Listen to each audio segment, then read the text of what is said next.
up, everybody? Welcome to Pop Culture Philosophers. I am Rockin Robbie Billups, and it's that time of the month, which is actually the beginning of the month, which should be the end of the month. However, it is the beginning of the month, but we are talking about the best comics of May 2023 with an esteemed panel of comic book experts. That's right. So let's bring them in. Kicking us off, it's Island Boy Manuel. What is up, my man? Dude, I love that song, man. I get so hype. So hype. I always love watching you just like bobbing your head backstage when it's playing because I like it too. It's so catchy. I love it. Yeah. Speaking of catchy and loving it, it's Nick from Comic Culture. What is up, my man? What's going on, man? I got so confused when you started saying what time of the month it was, and I'm like, that's a little bit weird to say out loud now that I think about it. Yeah, but good to be here, man. Celebrate the end of the month, the beginning of the next month. Dude, between that and binging Diablo 4 last couple of hours, man, I don't know where I am, what time of day it is. So I'm glad to be here, dude. Speaking of don't know where he is and what time of day it is, it's the one and the only Joe Corallo. How are you doing, my man? Hey, I am well. How is everyone else? Good. Awesome. We're all still good? Yeah, we're all still good. Still. Haven't seen Spider-Man yet. Joe was just going off about Spider-Man backstage saying it's just great. It was so good. Avoid spoilers, because I went in knowing like nothing. I made it a point to know nothing, and it was a roller coaster. And there's a lot of things, and people do this shit, and I just want to throw this out there about movies, where, you know, like when you're talking to someone and you're like, no, I don't want to know anything about the movie, don't spoil it. And then they're like, no, this isn't a spoiler, but it's always a fucking spoiler. It is. Always. It's always like, well, you know, I don't want to spoil it, but have you ever seen Carrie? Yeah, you'll know what I'm talking about when you get to it. And you're like, God damn it, you ruined something. I just wanted to know nothing. And now I know something, which defeated the purpose of wanting to go in knowing nothing. I love that this was supposed to be a positive thing. Like, Joe actually liked this movie, and he's like, you know what fucking grinds my gears? Yeah. Absolutely. It's like, but it's every time. People always do that. It's like, I don't want to spoil it, but can I tell you multiple spoilers? Yeah, I think exactly what you're saying. I get it all the time. When people are like, hey, man, I don't want to spoil Fast X for you, man, but it ends on a fucking cliffhanger, and you don't know if Dom's dead or not. Well, we know he's not dead, obviously. And I don't want to spoil anything, but Wonder Woman's back, if you know what I'm talking about. Wink, wink, you know? Yeah. So. Yeah, no. Sorry if I did spoil Fast X for anybody there, but it's been out for a few weeks. So. What I love is no one's going to care about Gal Gadot in Fast X. Everyone now is just going to have an entire comment section bitching about James Gunn's DCU because you're like, Wonder Woman's back. It's what's going to happen. She had to pick which one. You know? Now I heard today, I saw this article that Vin Diesel's mad at Jason Momoa for chewing scenery and becoming like everyone's favorite part of Fast and Furious. And I'm like, bro, can you not just be happy you're in these movies? Somehow you lucked out, Vin Diesel, and you wound up in a fucking 10 fucking movies. Like franchise. I'm starting to think that big Hollywood actors have fragile egos. Hey.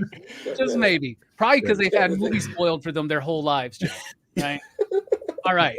Talking about spoilers, there may be some spoilage on some of the books we're going to be talking about tonight. So if you haven't read any of these books, you don't want super spoilers. You're not going to get super spoilers, maybe. You know, I mean, obviously there was a major death allegedly this month that we might talk about, but no one's going to talk about that. No one's going to bring that book up. It's not on my list. Jesus. All right, let's kick it off with Manny. Manny, let's let you kick it off tonight. What was your pick of the month? Pick of the month. Pick of the month. See, and I never do that right. I always just pick a book, and I'm like, oh shit, I just said that's the best book of the month, and it's usually not. Yeah. No. Yeah. So I'm gonna keep pace with that because this has been my pick of the month for the last 4 months. Where Monsters Lie, issue number 4 was phenomenal. I didn't know where it was gonna go. I think one of the common criticisms that we had was that it kind of gave away the farm early, right? You set up the premise, and then the cops show up, and then it just goes bonkers. You're like, do you go from here? And Kyle Stark's found a really nice way to continue the story, get us pumped for the next arc, and give us resolution on what we had. And Joe, I know you're going to say, well, that's what writers are supposed to do. They should have a beginning, a middle, and the end. And you're absolutely right. And Kyle did it. And I'm so used to not getting that I'm so happy that Kyle Stark's delivered what a writer should do in an arc. This was very, very good. The humor was there, and it stayed throughout. It didn't get tonally dissonant. It stayed funny all the way through and still delivered, I thought, all of the fun, all of the action. And, I was going to say scares, but that's bullshit. This was just really good. Yeah, I had a lot of fun with this book, and Kowalski's artwork is cool, and it was really solid in 4. I thought it dipped in 3, and I felt like maybe there was a deadline crunch for issue 3 because he's also working on 8, all 8, whatever the spider one is. All 8 eyes. All 8 eyes. All 8 eyes. And then there's something else coming out that he's doing, right? So like he's a busy man, but I liked the way it worked. I do feel like it was really kind of frantically paced at first, and then it was just kind of wrapped up. It had an awkward kind of pace to me, but I did enjoy the series overall. And like you said, it's a lot of fun and a lot of throwbacks to like slasher films and stuff like that. So I thought that was cool. An intriguing setup for more possible in the future. What about you, Nick? You got any thoughts? Yeah, I love that one. I think that was maybe my second favorite issue, maybe of that series, just because it brought back a lot of the humor. There's one issue in the middle where it kind of fell off. You're right, the pacing was a little bit weird in this issue, though. There was that scene where he's kind of tied up, and the revelation comes where he's like, "Oh, your wife is like my daughter, and she's messed up," and all that weird stuff, So the pacing was a little bit weird, but I loved that book. It had a lot of cool humor in it, gory as hell. It was just a fun comic. So yeah, I had a blast. Wasn't that the issue too, where like, or am I thinking of another book? Is it this one where like the dude puts him in the trap and he's like, "You got to choose to either rip your dick off," and he just cuts his fucking hand off. Yeah, no questions at all, and he's just like, "Wait, you're supposed to still be thinking about this." And he's just like, "Nope, arm over dick. I'll lose my arm." And he just fucking gets out of there. Joe, did you read this one? Yeah, I love Piotr Kowalski's work. I got to work with him for like a year on that the Carmen line, and over at Mad Cave, available now. But it's I can't really add anything. Mostly that I love Piotr's work. There's really striking visuals. He draws a hell of a fire. That's gotta be hard. Yeah, for sure. Yeah, hell of a fire. Does great with the gore. It's impressive how far that chainsaw can cleave a person. Yes, it is. And Kyle Stark's a really solid writer, because also he had a Peacemaker book, I think, in that same week or whatnot. Yeah. And really fun stuff. And the thing I like about Kowalski's artwork too is there's a lot of density to it, but it never feels really like oppressively overwhelming, right? Yeah. So I kind of like that a lot. All right, Nick, what about you? What's your pick of the month? Ooh. All right, we are going to go with Simon Kodransky, Something Epic, issue number 1. Absolutely love this one. This is it kind of takes me back to, when I was a kid. That's kind of the whole premise of this book, is basically explaining how like the imagination of everybody kind of runs wild when they're younger. It fades away over time, but for some reason for this one kid in here, and it looks like a retrospective tale when you kind of reread it again, but he's maintained this imagination, and through his lifetime realized that it's actually not his imagination. He's really seeing these weird things in person. For instance, we are opened in the beginning of this book with like a Superman type character kind of hanging out in the sun. And I just love the perspectives and the portrayal of this kid's imagination. And it goes into that in more depth as you unpack this book. There's like a Nosferatu kind of character living in the attic. There's a goblin living inside like the floorboards and like on a mouse hole. There's all these superheroes all over the place. And I just like the dialogue. I like the inner monologue that he has, kind of explaining this world that he lives in and how he came to this revelation that he can see this stuff and nobody else can. There's just amazing panels in here. He's a great artist, man. And like, I think the range of his artistry is on showcase here, because he can do really dark, gloomy, muddy things. We saw it like in A Town Called Terror, but in this one too, he was really popping out with some of these like cartoon characters and pixel art. really cool mashup of different styles and things like that. It was a really compelling story. It had a lot of heart to it. Really cool, like cliffhanger at the end, a couple different B plots starting and everything. So this was definitely my pick of the month. Something Epic, number 1. Nice. I really liked Something Epic. Now, I think it had some moments where maybe it was just a little bit too verbose, right? But I don't know if Zyman's done anything on his own before this. But one thing I love, and I'm glad he's gone, because no offense to Joe Corallo, but when an artist says, I don't need a writer or an editor, let me just get my ideas straight to the page with nobody in the middle, right? And I really like that Kudronsky did that. I really like the vibe of this story. Yeah. I'm really into the idea of thought forms, the idea of the collective unconscious, the idea that our fictions exist in their own reality that overlaps with our reality, and imagination being a very real, tangible thing. So he's playing with some concepts that I absolutely adore. And I love what you said about his art, because usually what we get is the darker stuff. That's what people expect from Kudronsky, right? Yeah. Is they want that dark and gloomy stuff, like from Town of Terror or from like the Penguin series he did back in the day, I think. But I'm a fan of his work, and I will always support his work because I love it. I think he's doing a great job here. Plus, he liked a lot of my art when I was doing Kayfabe-tober. So, just saying, artists out there, if you want me to say nice things about you, just like all my stuff on Instagram, and that'll happen. Joe, did you read Something Epic?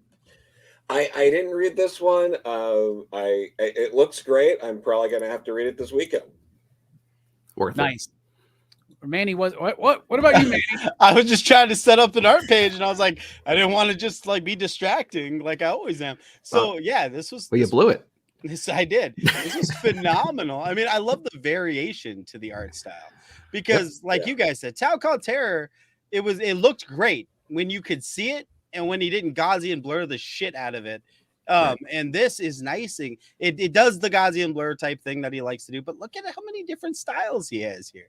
Yeah. All right. And I love one of the things I love about being part of the Pop Culture Philosophers crew is I now know who this broke ass Vegeta with the robot arm is, and I freaking loved it. It made me so excited. To see this broke ass Vegeta with the robot arm. But that being said, I get what Robbie said about it being a little verbose. It takes a little bit to get to the point. It's like a lot of sizzle. And it's like going to a steakhouse and they got this like really delicious steak, but it's like tiny. That's kind of what this. It's a cool idea stretched out over 20 pages. It does take a little bit to get to the big wrap up at the end, but I liked it. I think I'm realizing now that I like books that are a little bit like this, a little bit introspective, a little kind of rambling in a way, because it's like I liked Woman of Tomorrow, verbose as hell, right? There's nothing more verbose than that book right there, and then also anything. Pretty much Mark Russell writes is in the same kind of a fashion as well. So I'm digging the style though, guys. Check that book out if you haven't. It's awesome.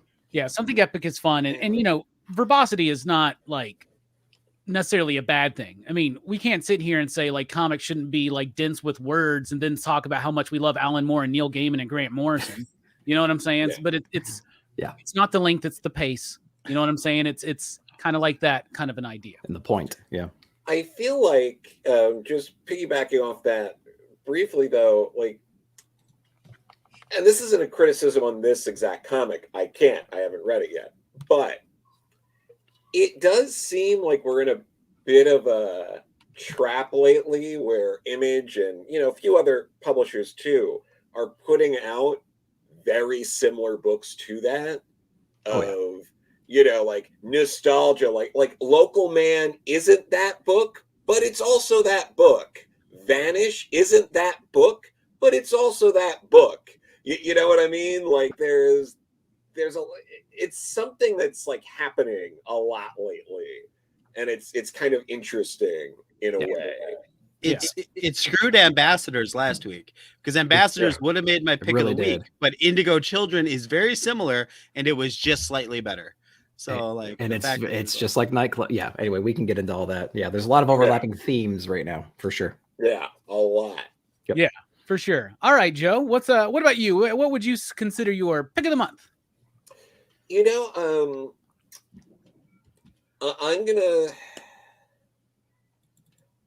think I'm going to say Action Comics. Yeah, what was it? 1055, I want to say, is the number this month. But yeah, something like that. To be consistently reading Superman books, and this is the best they've been for a while. To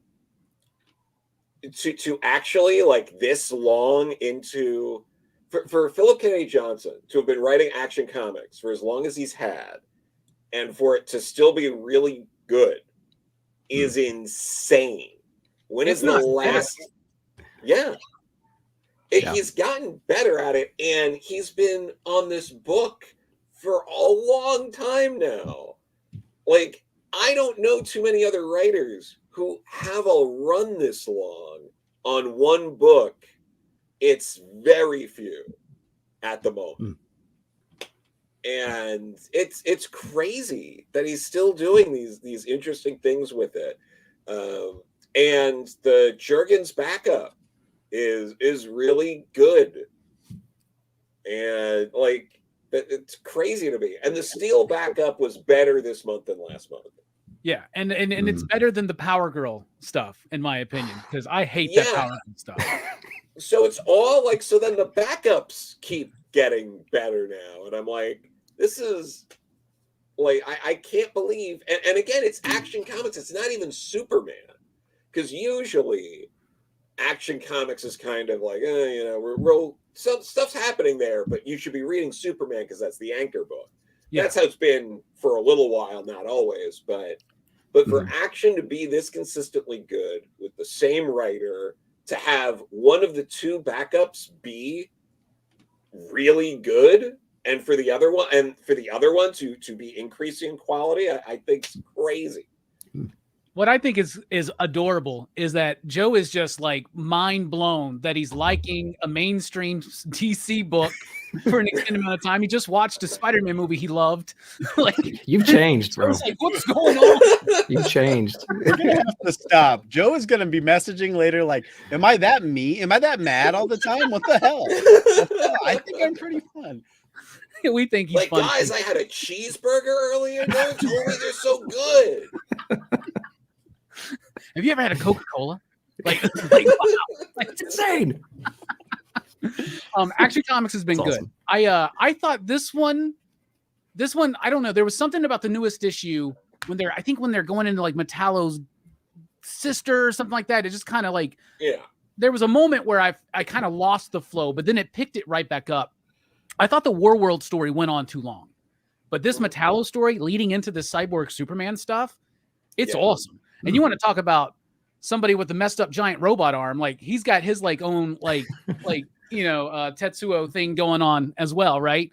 But I am enjoying it, and I'm glad that I hate it when I see that stupid Power Girl backup in there, because whoever decided that they should do a Power Girl story where she's like a fucking telepathic therapist for superheroes, that does not sound like the Power Girl book anybody would want to read. And I don't know. Take Power Girl off my list now. Manny, did you've been reading Action? I don't read the whole thing. I don't read any of the Power Girl stuff, but I can say that like the artwork, I do like the artwork in this better than the main Superman title, but I like the writing in the main Superman title better. I think I like the way I don't know, the main Superman title is perfect for that title because it's fun and it's more like effervescent. This one's not nearly as fun. I thought it was gonna be, because I kind of jump in and out of Action. It's like at the beginning of the comic when like Superboy and they're all fighting and he's like, "Don't get cocky, kid." I was like, "Oh, okay, this is gonna be fun." It doesn't end up just staying fun. It really does get into that kind of more serious storytelling. But yeah, long story short, I like the artwork. It's fine, and I haven't read any of the Power Girl stuff, but I'm sure it's horrible. And I don't want to like pick on was it Leah Williams, I think, and Marguerite Sauvage or something. I love the art in it, but like, you don't know your audience. You don't know who's buying these Power Girl books. I mean, they know to a point because we see the Power Girl covers. Because our germ. I mean, they know. Like, I don't know, man. Are you reading Action, Nick? I'm not, but you know what? I keep hearing that it's great, and I don't know why that's not a clue for me to pick up the damn book. But yeah, I mean, I've heard it's great for a long time. So to hear Joe talk about that as well is that's validating for sure. So I got to pay attention. The Eradicator comes back. That's right, too. That's a great page. Thank you for pulling that one up, man. Yeah, this and it's scratching that all that Death of Superman, Return of the Superman, Reign of the Superman nostalgia inside of me. I love seeing these characters come back, man. Yeah. Nice. That's great. All right. For my pick of the month. This is tough. This is tough, y'all. I thought I would let y'all go first and it would help me out, but it didn't help me out because I got like 3 strong contenders here. Okay. I could go with the obvious one. Uh-huh. I could go with the second obvious one. Mm-hmm. I could go with one just to piss people off. Ooh. I'm going to say Punisher number 12. There you go. Oh, there you go. What'd you say, Joe? I was saying, like, I was holding off on Ice Cream Man because I figured someone would mention that at some point. But yeah, okay, Punisher number 12. All right. I'm going to go Punisher number 12. Because I feel like I got to double down on this. Yeah. And I'm honestly going to miss some of the comments I get when I review a Punisher book. I get some fun comments on the Punisher book. I think that this is the best Punisher run I've ever read. I think it is utterly fantastic.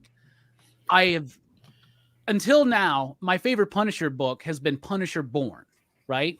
And as much as I love Garth Ennis on Punisher, he never goes deep into the character of Frank or anything like that, right? And Garth Ennis probably shouldn't have at all. That's not what I'm expecting.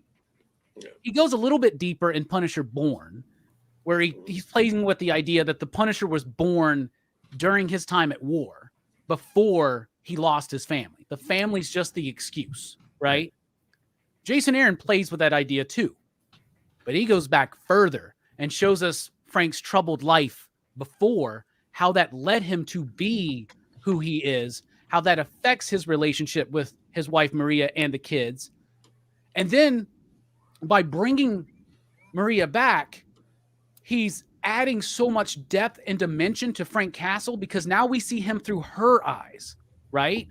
And on paper, if you told me Frank Castle takes over the Hand, he's the Beast, he gets like demonic superpowers, and then the Avengers have to come and stop him and this and that, and they bring back his wife and this, I'd be like, that sounds like another dumb, stupid Punisher story, right? Yeah, where you get great talent, like you get the legendary Bernie Wrightson to do a Punisher book and you just shit all over it. Like, what are you doing? You know? Man. Oh, freaking man. Like Greg Rucka has a great Punisher run, but that book wasn't about Frank. Frank was a force of nature in that. That book was about other people around Frank. This is a book about Frank. This is a book getting really deep into it. And I know a lot of people have their ideas on the Punisher, what he represents to different people, this and that, all that kind of stuff. One of my favorite things at the end of this last issue was Jason Aaron's kind of like statement that he made. Like, yeah, Punisher means a lot of different things to a lot of different people. Some I agree with, some I don't. But let's talk about Frank Castle. Let's talk about his story. It's about who he is, why he's that. And I feel, and you know, there's so many people like, oh, they took away the gun, they took away the symbol, this is outrageous, this is dumb, oh, they're killing off the Punisher, they're getting rid of him. They gave us one of the most nuanced looks into Frank Castle we ever got. And they did it with sensationalism as well, because the art is gorgeous. Jesus Saez doing the modern day stuff. I still very much in my head have the scene from like issue 10, I think it is, where the bodies are just coming out of the airplane that he's just slaughtering all these people. If you think that this is not a brutal and violent book, I've never read a Punisher book where he kills more people, like at all. And I loved it. And I don't feel like it did anything negative to the character. I think it elevated the character. And I think it set Frank up for a new role that could really work. Because there is a lot of nobility and honor in that man, but he's a damaged man. And that's what the book did. And then, Joe, you worked with him. So how do you pronounce his name? Paul Azaceta, I think. Azaceta. Okay, thank you. His work on the prequel-y type stuff, completely different style from Saez, right? Gritty, textured, angular, but it works, and it works so freaking well. And Maria Castle's become one of my favorite Marvel characters of this year, I think. And I'm glad to see a story come to its natural end and such a perfect end for me. But man, it does suck that Marvel finally like has a really solid book. And then it's done, and now we'll see what happens. But somebody's making some good decisions over at Marvel, man. Let's give Steve Scroce a book. Let's give Trad Moore a book. So whoever's making those decisions, keep doing that. And what's next for the Punisher? I don't know, but I think this is the best Punisher run I've ever read, and one of the best Jason Aaron comics I've ever read. What do you think about Punisher, Manny? Did you read it? Hell yeah, I read it. First, top of the stack every time. Great book, great resolution. He left us on the edge of our seats at the end of the last issue, and this one picking right up where it left off. Admittedly, I found myself less interested in what was happening with the Archpriestess at the very beginning of the book. However, the interrogation scene with all the Avengers as they're coming one by one to decide what they're going to do with Frank, I thought was really well done. This book has been great, and I think one of the reasons why Robbie, you say you talk about Punisher Born quite a bit. I think one of the reasons why that works and this works is because it's a story about Frank Castle, about the character of Frank Castle through the eyes of a secondary character, but it's focused on Frank Castle, right? Like this is a Maria story focused on telling us more about Frank Castle.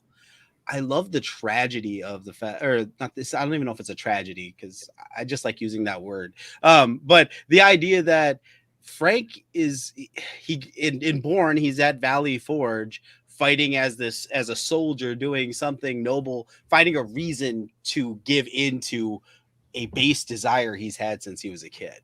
And in this, his family, even though he knows his marriage is broken, even though he knows he's on the verge of divorce on a hill, his family gives him another reason just to give into his base desire.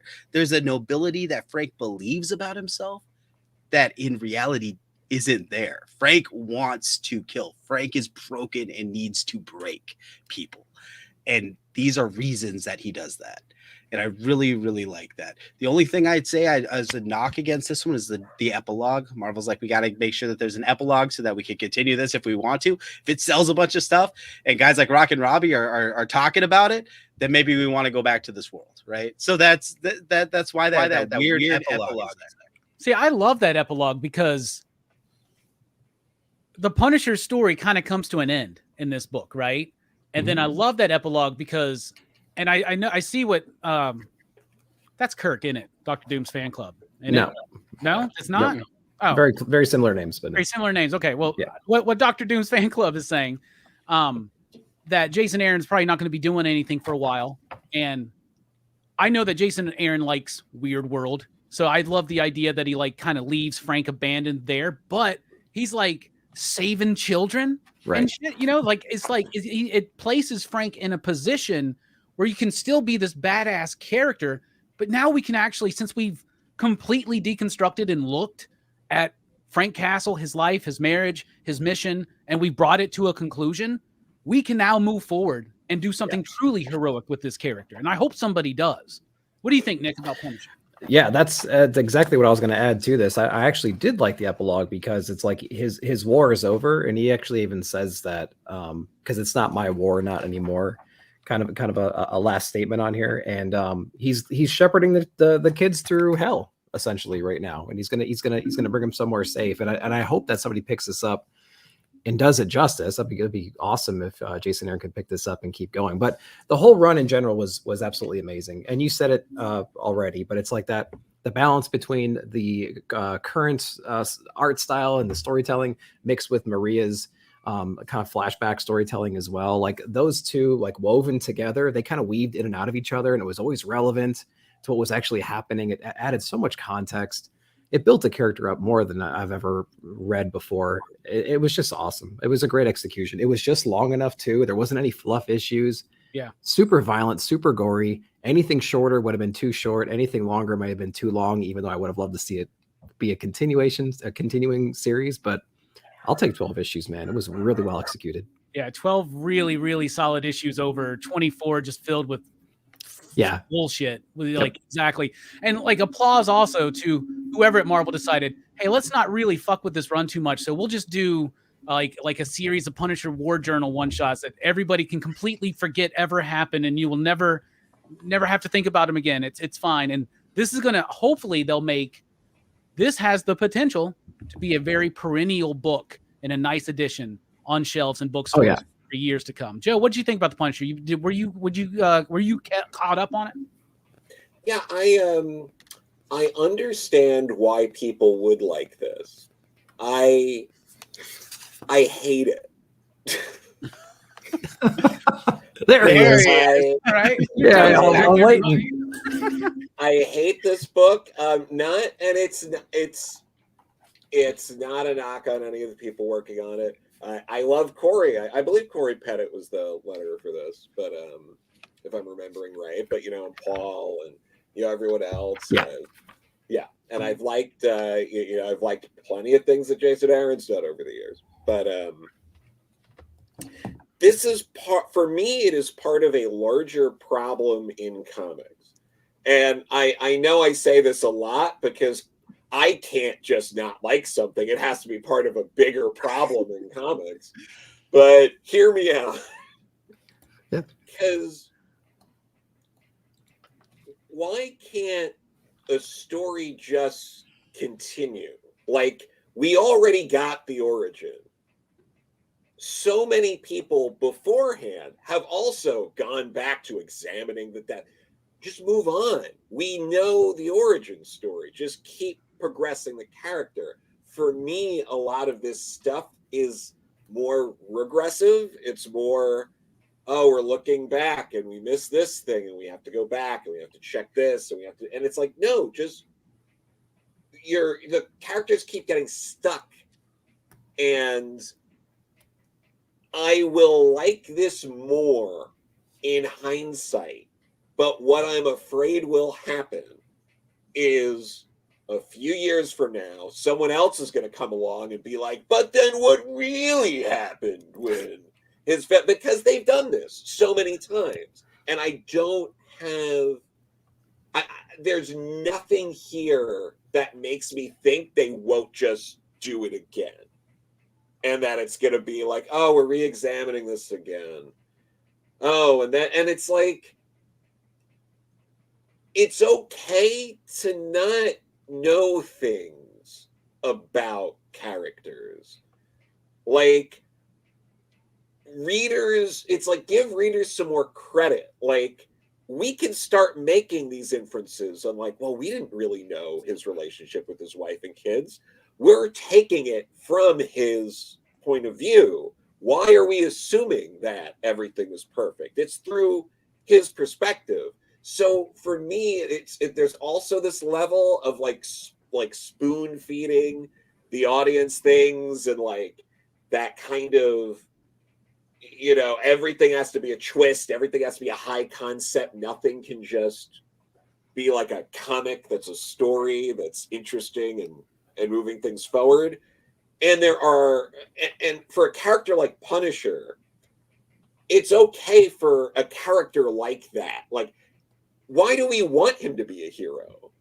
Like, he never was. Like, it's these kind of things. And there's a track record at places like Marvel where their idea of elevating characters is like kind of taking them off the table, which is like the opposite of elevating a character.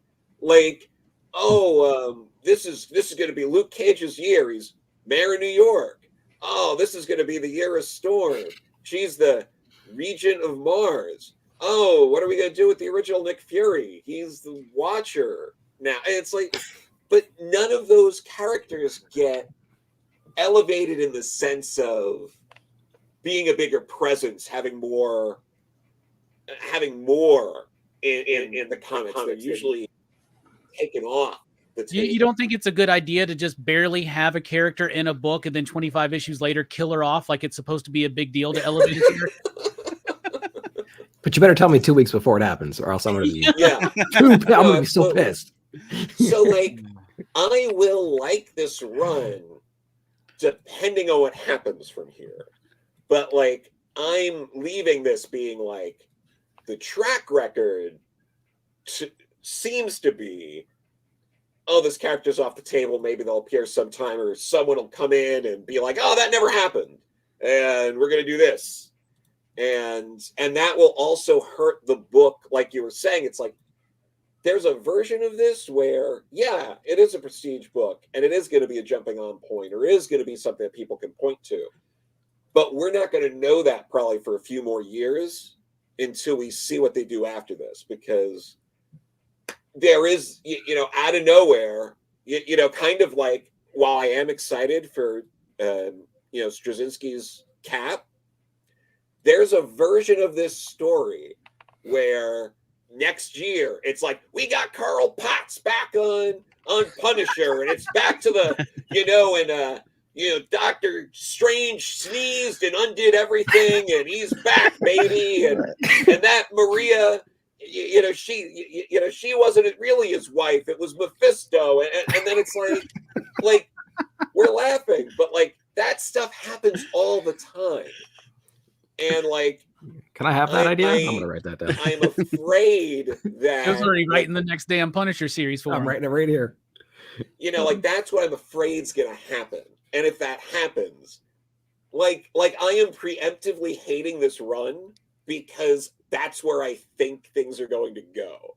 If they don't, I'm going to be a lot more satisfied with this run. But that's what I'm afraid of. It's going to be we got Stephen Grant back, and he's going to be, tussling with Jigsaw, and it's going to be, and it's like, oh God.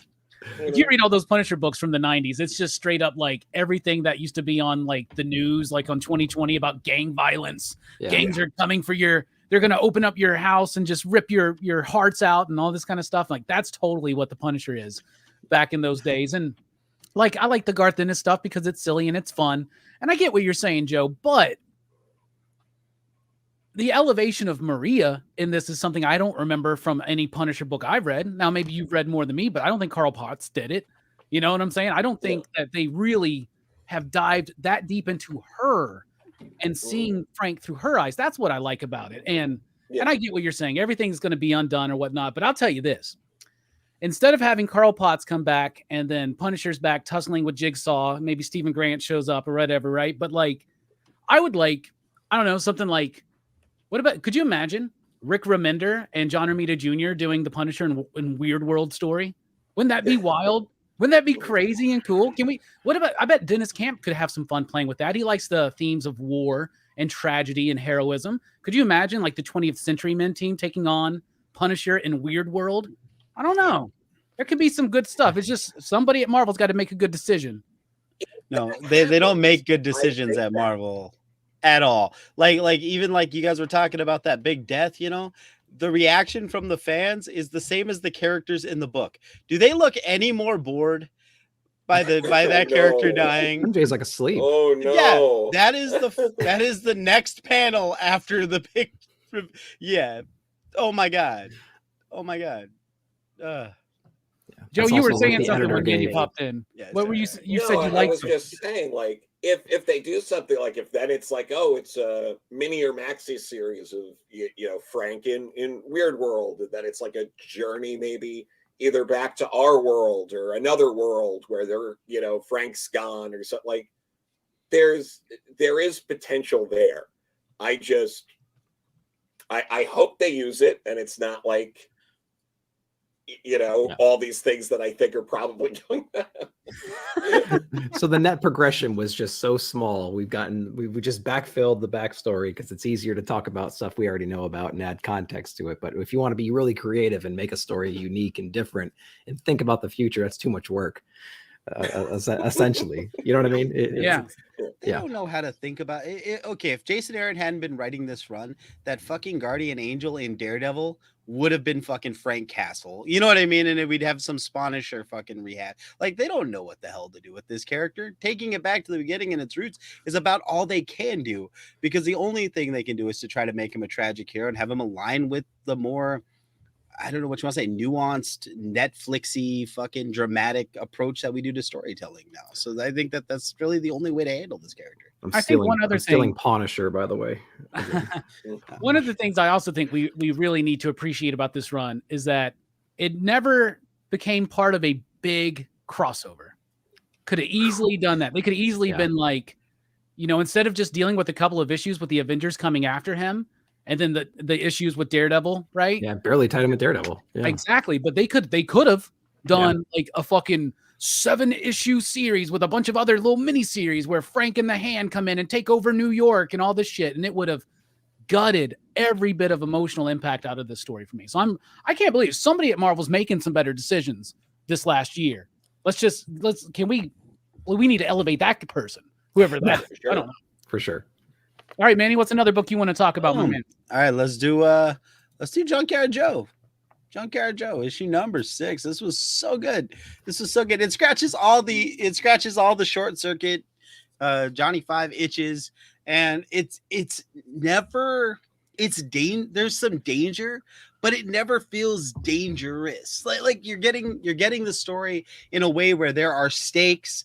There is always the idea that something could happen, but it's still at its very heart a very family friendly is not the right word, but that's kind of the feeling I get from it. It's like it's wholesome. Yes, there we go. Spielberg. Perfect. That's exactly what it feels like. I absolutely adored this book. I think it stuck the ending. It's been so long since Geiger. At the very end with the portal thing, I was like, is that something that happened in Geiger? Because I don't remember this. But it's okay. It didn't matter. It was just the right amount of tie-in. Yeah. I do think that Charles Soule could have benefited from doing the flashback sequence from 8 Billion Genies from the last month, like the way that they did it in Junkyard Joe, where we just had little bits and pieces of the villain's backstory, because that was way more satisfying on the read. I'm sorry. I had to get a dig in there. I'm a dick to writers, and I don't mean to be. Y'all need to be praying for me. But the fact of the matter is, this was a damn good book. I enjoyed it. I'm liking the unnamed war, or whatever the hell it's called, storyline that we're getting from Jeff Johns, and this book, all the heart. Yeah, very Spielbergian, Chris Columbus almost in a way, right? Like I get what you're saying, but you had that sense of danger. You had that scope and scale, but you always knew that they weren't going to kill a kid in this book. No. But the book was able to really tell a powerful story, even knowing that everything was going to be okay. Like the look at a cartoonist's life. I always appreciate that. And a cartoonist connection to their creation, right? Gary Frank and Jeff Johns, and I think is it Brad Anderson doing the coloring? I think. Yep. The way they're able to show so much emotion, especially in particular from Junkyard Joe, who is just this emotionless, expressionless robot, blew me away. And I think that since Jeff Johns has kind of been like sidelined out of DC films, he has refocused energy, and Geiger, Doomsday Clock, even for me, and the JSA stuff he's doing right now, and Stargirl, and now Junkyard Joe. Junkyard Joe hit hard every single issue. It blew me away. I loved Geiger. I loved Junkyard Joe even more, and I cannot wait to see what else they'll be doing. What about you, Nick? You got any thoughts? Yeah, I love this. I love the series as well. Actually, this is the first series that my dad's never read a comic book before, but he's into war documentaries and stuff like that. And I was like, you know what? I bet I want you to read this just to see what you'd think about it. And I actually bought him all the copies. He has got a comic book store and he read them and he loved it too. He was like, this is actually really cool. I like what they did. The art's fun and the character's really awesome and lots of action and stuff. So like, it's cross-generational, you know what I mean? Like, this is just a good story, man. And even people who don't read comics can like pick up something like this and they can totally understand like the allure of good storytelling in this medium. So it does a hell of a job with that. Gary Frank is insane, and the coloring is phenomenal in this book as well. I mean, if you turn these pages, like the fire and the expressions and just the shading and just the palette that they use, absolutely phenomenal. The inking is perfect in here too. The sense of emotion that we talked about is perfect in here. I'm watching Manny as he's flipping through here. It's awesome. I'm loving it. I think it has to do with the character design too, because Junkyard Joe, I mean, he doesn't have a lot of obviously like emotion in his face, but like those big doughy eyes really help when he has those sad moments and when he's worried about like the safety of the kids and everybody else in town, things like that. So like great character design. It was a great ride. I can't wait. The sense of brutality when he's taking care of business too. right? Well, what they do, the coloring really, because they black them out and those red eyes appear. Yeah. You know what I mean? They do a Dude. hell of a job doing that. Actually, well put together and executed, and well thought out how to that character design for those sure. reasons. Joe, you got any thoughts? Yeah, no, I love this book. It's and I mean, just that team, Jeff Johns, Gary Frank, it felt unlike a lot of books. The whole time it felt like every panel was necessary, every line of dialogue was necessary. Like it never got to a point, like most times you're reading a comic, you're like, I get to the point, or like or you're look at the art and maybe like they need a little more room or a little less room somewhere, but it felt like the perfect amount of art, dialogue, and everything. And I was absolutely thinking of Short Circuit, E.T., all these other like it hit just right and was different enough that I got the feelings without being like, oh, this is just the ending of E.T. or something like it. Never felt like that. It felt unique while also conjuring up that mood, which is very hard to do, I think. Yeah, nicely put. All right, Nick, what's another book you want to highlight? All right, we are going to look over in Ahoy Comics, Second Coming Trinity, issue number 2. We talked about some of Mark Russell's verboseness in one of the other books we mentioned, and this book is incredible. Thanks so much for putting me on this right here. I know, what is this, like a third volume at this point? Is that right? Volume 3, yeah. I have yet to go back and look at the other volumes, but I'm loving this book so far. And I'm not going to get necessarily into the premise of that because we'll be here all day. But the things I liked about this particular issue is we actually get to carpool around with God, essentially. And he's talking about like the different issues he has. He's essentially bored. He's been around forever. He's kind of seen everything, heard everything. And I love the dialogue in here when he goes basically to like the atheist community, and he starts like having conversations with atheists about like what they think about and all this stuff. And he's actually agreeing with them, like, yeah, I know, right? It's like, this is ridiculous, but just because it's like a different conversation. And I love that perspective that he has in here. It's just, Mark Russell is just a great writer. I'm loving everything he's putting out right now. I just like the tone that he uses. I like the characters, I like the stories he's telling. It's like very human, but I mean, obviously it's using like characters like God and Jesus and Superman characters and things like that to tell this other story. But like, it's also very, very grounded, and it's just very creative. So yeah, this book is incredible. I'm loving Second Coming Trinity. So thanks for putting me on to that one. Oh yeah, no problem. Second Coming is a fantastic book, and volume 1 is amazing. Volume 2 is great, and volume 3 is kicking it off great. Mark Russell is able to do stories that, like you said, they're human. It's a human story, right? And he's using these concepts, he's using these characters, these ideas, he's playing with them. And some people, it immediately turns them off, like the concept of the book. And I get that. That's fine. That's you. That's cool. This book is incredibly well done. And, I was in the church for a long time. I was training to be a preacher when I was in high school. And I'm not trying to be that guy, but I know the Bible, and I know the New Testament, and I know the story of Jesus and God, right?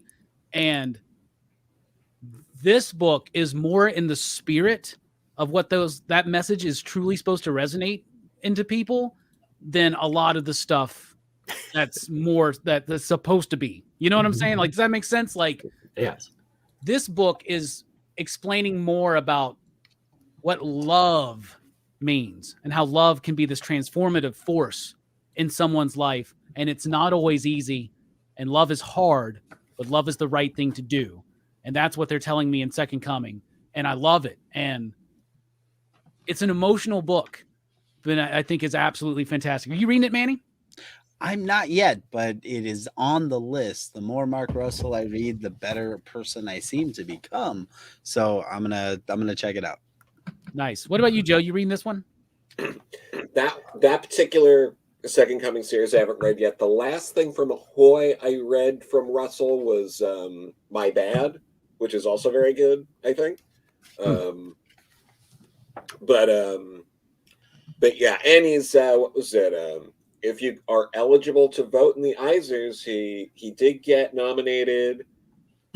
I don't know if it was for Best Writer. I think it was Best Writer.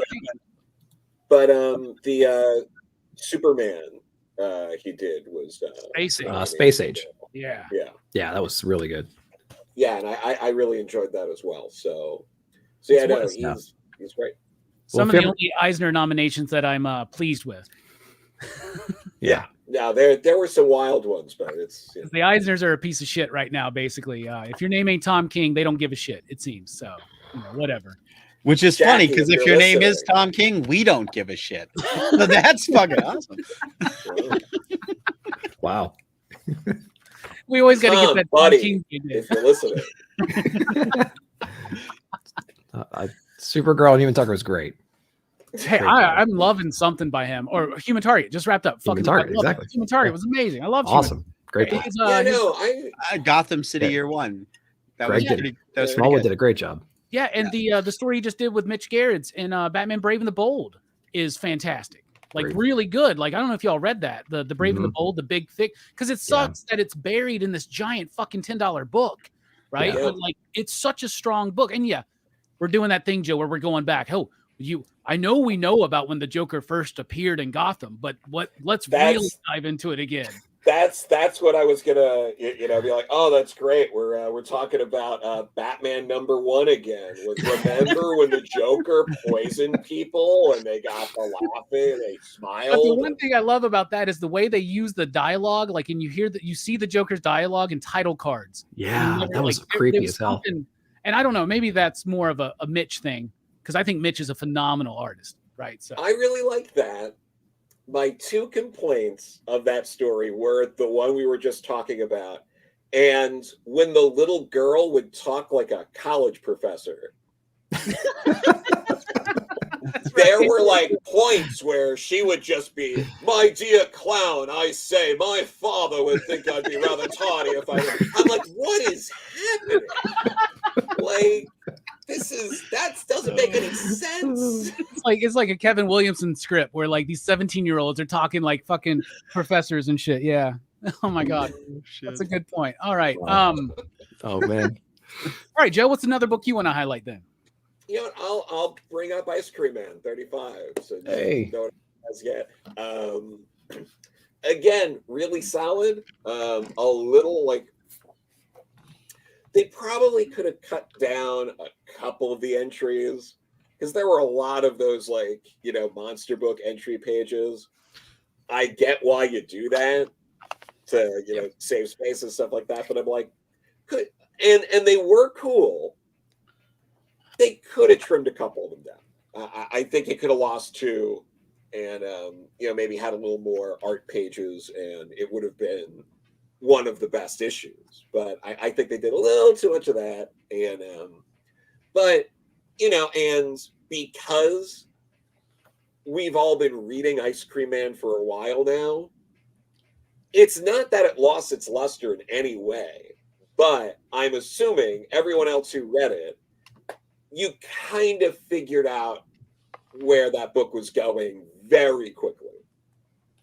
And I know the setup with writing the book, it seemed like, they want you to have jumped to the end already, but it was engaging the whole time, even though you basically know where it's going. Yeah, you're right. Like we're kind of, and in fact, right now, if Ice Cream Man wants to maintain its reputation to me as one of the greatest comics I've ever read, it's time to surprise me with something, right? Yeah. It's time to really surprise me. And there are issues that sometimes come across a little bit more hopeful, right? Yeah. But what I'm loving about Ice Cream Man, and I agree with you on this one, like they could have trimmed some of those text pages down and the book could have had a better flow and a better impact. And maybe those text pages, but at the same time, man, I love the callbacks. I love the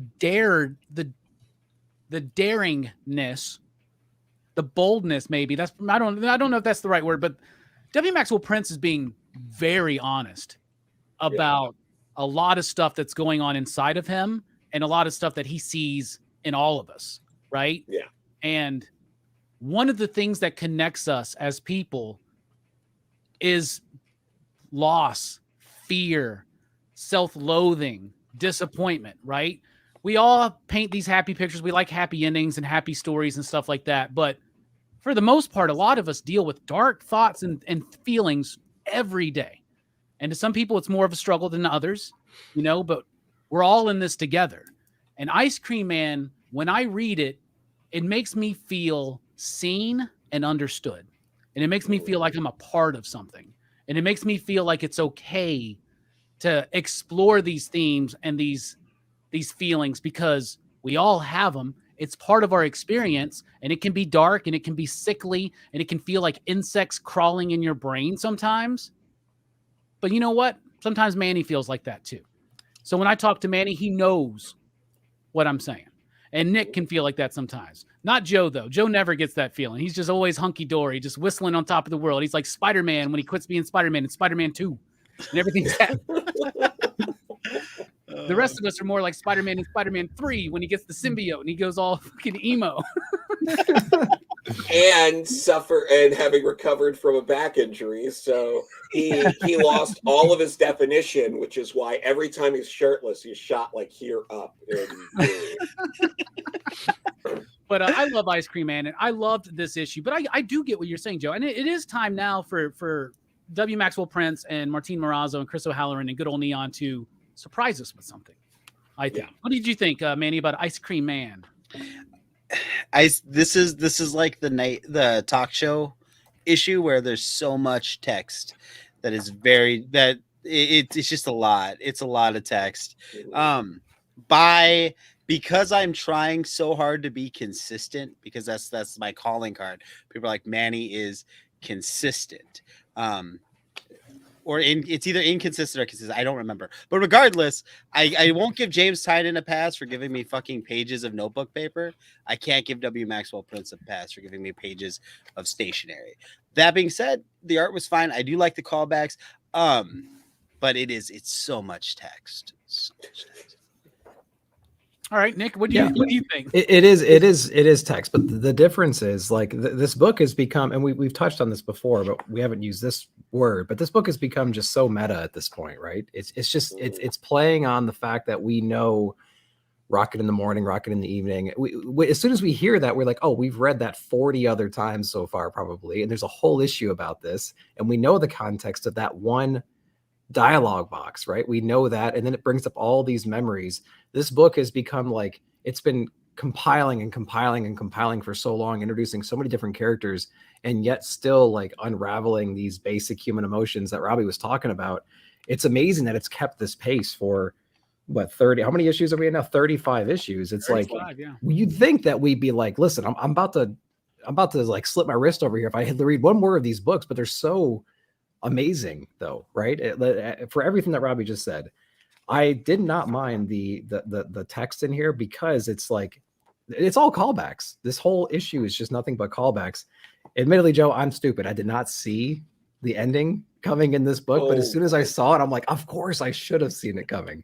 Of course I should have, but I was so wrapped into like finding the Easter eggs. And that's what I'm doing now when I read Ice Cream Man. I'm spending all my time finding the Easter eggs, but then at the same time being like washed over with like this emotion and all these negative thoughts like flooding to the front that you try to suppress. But it's a great emotional ride. It's never disappointing. It's always at least extremely interesting, one of the best reads of the week, or like revolutionary in a way, you know? So I love Ice Cream Man. I totally agree. We need to be shocked again, or the underlying narrative that we keep touching on here and there, we need a little bit more progression on that component, I feel like, because we seem to touch on it like every 10 issues, and then we get a little bit and then it abandons it for 6-7 issues. Well, and now it's like, what, a quarterly book? Yeah, and even in this issue, it's like there's a moment they're like, maybe we'll get back to that one day. Yeah. Exactly. It was such a tease. Yeah. And it's like he's been playing like that for a while, you know, like, so like he did that with 25, where I think 25, 10 issues ago was the last time we really had like the trial, right? Was that the trial? Right? One? Yeah, I think so. Right. And we're going into it. But there's something about that book that is just so different and unique. But I keep thinking, I'm like, can I take 30 more issues of this? at the current what it's bringing to the table right now. Can I take 30 more issues without progression? I'm like, I think I can, but maybe not. I don't know. Well, one thing that is progressing is, or at least one thing I do appreciate about the book is the innovation, where they're like each issue is trying to do something different. And it's weird because if you go back right now and read like the first 4 to 5 issues, man, it's a whole different feel. It's a whole different vibe. You know, it feels more like Twilight Zone-y and just more kind of typical then. And the book has turned into something. And I think it happened kind of around the pandemic. And I think W. Maxwell Prince did a lot of exploring and these things these themes that he's picking up on and touching on are so freaking well done to me in this book. But yeah, we'll see what happens 30 issues later, right? Yeah, what he's saying in the text is cool. Maybe the thing that it's missing for me is the ending, the last page, because the family, what happened on the last page, the reveal feels very, like you said, like Twilight. Like it feels like the end of like a scary anthology movie that you saw. Like it lacked the human punch. I think that what he's writing about in all the text that I'm bitching about, that felt like Ice Cream Man. The ending just kind of felt like Creep Show. So. Okay, I can dig that. Okay. I get what you're saying. All right. My turn. All right. Well, since Joe mentioned Ice Cream Man, let's see here. Let's look at this giant list. I might want to save that one for Nick. He's wearing the shirt after all. Thanks. I mean, maybe Manny wants to talk about naked women running around killing people. I'm okay. I'm good. I'm going to go Unstoppable Doom Patrol number 3. Yes.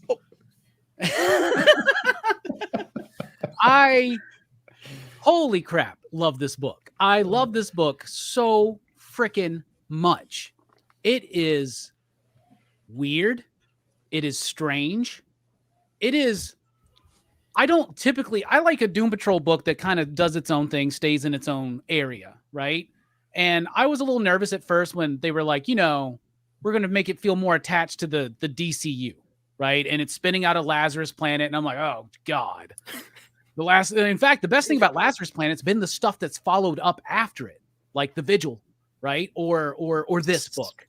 City Boy was okay. Yeah. City Boy was okay. Spirit World was not for me. But Doom Patrol, holy shit. All right. Grant Morrison, huge fan. Gerard Way, huge fan. Rachel Pollack, huge fan. Those are names synonymous with Doom Patrol. So when you're doing a Doom Patrol book, that's what I'm expecting. I'm expecting something like that. I'm expecting weird. I'm expecting queer. I'm expecting strange. I'm expecting eccentric. I'm expecting fun, right? And that's what Dennis Culver, it is Dennis Culver, right? Yeah. Okay. That's what he's giving us in this book. And even though it is connected into the DCU, like we got the Green Lanterns in this issue, even though I've heard a lot of people be like, oh, this is 2 X-Men, which cracks me the fuck up because the X-Men is like Marvel's response to Doom Patrol, and so there's that, or maybe, right? Like Doom Patrol was first, right, Joe? It was 3 months first, yeah. Okay. Yeah.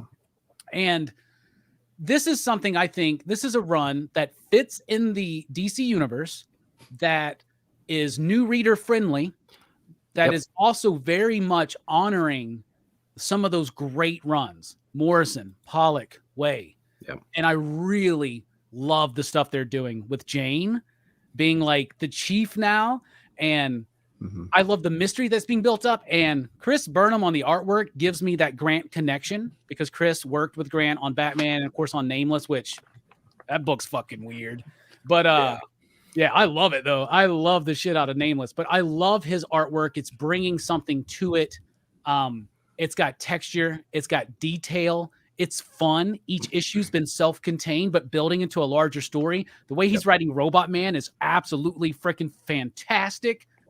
I love this. I love it. And every time I read it, it makes me want to go back and just reread the Morrison stuff, pull out that Pollock Omnibus, and then get that. Man, there's a new Gerard Way deluxe hardcover, by the way, that's got his entire stuff together. I need to get that. I need to get that. Manny, what do you think about Doom Patrol? Because right now I think it's unstoppable, except for it will stop after issue 7, which that's a part of an ongoing problem we have in this industry, Joe, where good books can only like last for a little bit, right? This book, they should honor this book and they should like let this ride. because this shit is awesome. What do you think, Manny?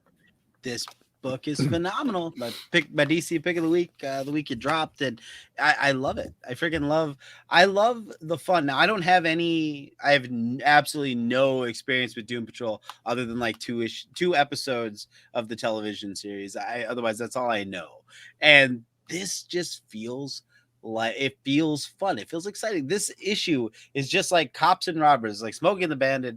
I've never seen Smokey and the Bandit, but I'm assuming it's like a Cops and Robbers thing. They're just driving away from Green Lanterns the entire time, and it's fun. I like I like what's going. I like the way that it's talking about important issues without like trying to be important about it. It's not like Son of Kal-El. It's like he's like this Starro. He's trying to be his authentic self, and then there's there's this faction that's saying, well, what we believe your authentic self represents, we don't agree with, so we're gonna hunt you down. Like you get all of that thematically through it without it like soapboxing you at all. And I love that there's this cutaway gag where the Doom Patrol's fighting this guy who's trying to turn everyone into animal mineral vegetable men or some shit. Yeah. And I love that. I love like the idea that it like shows us this like weird extreme that you would find in last month. We got super political. I'm not going to do that, but I'm going to say this. There is this weird fucking like dichotomy of like, if we let people be their authentic selves, well then they're just going to be these goofy that's the Doom Patrol's fighting a guy who's showing that everyone is everything and it's all mixed together and dogs and cats are living together in mass hysteria. But that's not what the fuck the story is showing. This is the Star Bro, which is the awesome name, is living his authentic fucking life. Let him live his life. The world isn't going to turn into some fucking crazy place where there's animal, vegetable, mineral men.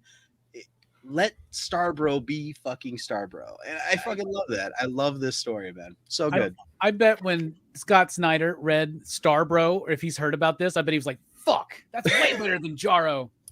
Damn.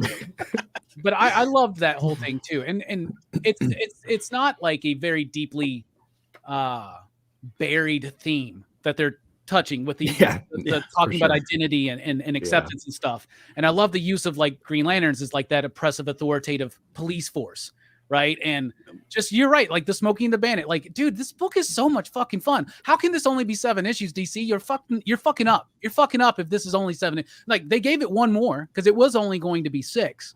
So they gave it one more at least. But no, this book needs to keep pushing because this book is carving out an area for there's fans for books like this, and it's cool to see stuff like this in the mainstream. What do you think, Nick, about Doom Patrol? I'm having a great time with it so far. I like it a lot. I get the same vibe like we were talking about Punisher earlier. We were like, there's certain directions, there's certain people that are putting out great stuff. And I feel like I get that same vibe when I'm watching or when I'm reading Doom Patrol. I'm like, yeah, we need more of this. And I see the other stuff coming out. I'm like, we need less of that. And we need more of this vibe, this feel, this kind of like fun in comics, but it also is touching on some pretty important stuff and it has like its seriousness as well. So it's like when I read certain books, I'm like less of that, more of this, and it's definitely in the more of this column. So I'm liking it. This is like my first Doom Patrol thing. So I got to really get into the old stuff. Morrison, Pollock, Way. It's really all you need. Got it. And as much as I love John Burns, skip the John Burns stuff. Okay. Yeah, definitely skip the John Burns stuff. Joe, what about you, man? What are you thinking about the new Doom Patrol? No, I really like the book. In a perfect world, it would be a little weirder. It would be more of a Vertigo book, but I like it a lot. I love Chris Burnham's art. There are those callbacks. I almost wish there were not so much less callbacks, but like there's a couple of points in this where they're like going back and addressing stuff that happened in like Grant's run. And it almost sucks you out of it for a second because it's like, why are they having this conversation about a thing that happened so long? That doesn't quite fit. Like the bit about Larry talking to Cliff about how he kept calling him Larry after he was Rebus and stuff like that. It's like, why is this like it felt so shoehorned in because he hasn't been Rebus in so long, And they address that in the dialogue, but it just ends up being like a little clunky. Like, it's just that kind of stuff where it's like, it felt like, from the writing point of view, how do I get this line in, rather than, oh, this is a natural point where I could stick this reference into the story. It was like looking where to put the reference rather than naturally having it show up. But that's a very minor nitpick for a book I really, really liked. And I would also say that it was nice that the Rachel Pollack tribute was printed that week, when it came out. So that was cool to have, her tribute in that issue of Doom Patrol. And to answer that person was talking about if the dry away stuff was in the main continuity. Yes and no. Because like the Young Animal stuff, it wasn't, except when it was. Yes. Yeah. It is. I would say it is, right? Because Space Case has been in the new run, right? So they're running with that, but it didn't have to be connected to it. It felt like it was more on its own. And I love it. I love the Gerard Way run. But this is definitely building up on things that were established already there, because some of those characters that Gerard introduced are being utilized by Culver and company here. Speaking of tributes to Rachel Pollack, in the latest week of comics, DC Pride came out, which had, I thought, an amazing Grant Morrison and Hayden Sherman book or story. And that's a dream team for me. That's literally like my favorite writer and my favorite artist right now, like together. That was amazing. But Joe, your tribute to Rachel was very touching. And thank you. Thank you for that. So if anybody hasn't checked that out, check it out, because there's a nice tribute to Rachel and, Gaiman, Joe Corallo, and others. So, and a really cool book celebrating Pride. So I thought that was awesome. All right. Yeah, man. Well done, dude. By the way, our shop was shorted Dahlia in the Dark final issue. So we're still waiting on that. No, I hear you. It's because it's selling so well. I think I'm going to start ordering our Mad Caves now that the Diamond Image stuff has happened. I'm thinking about just doing as much through Lunar as possible because it's cheaper for me. And if I would have ordered my Mad Caves through Lunar, I bet I would have had that Dahlia in the Dark, because I would have gotten it last week instead of waiting on it this week.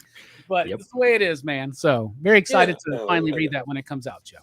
For those that don't know, Joe is a comic book writer, editor, professional. So y'all check out his work. All right. Doom Patrol, that was me. Manny.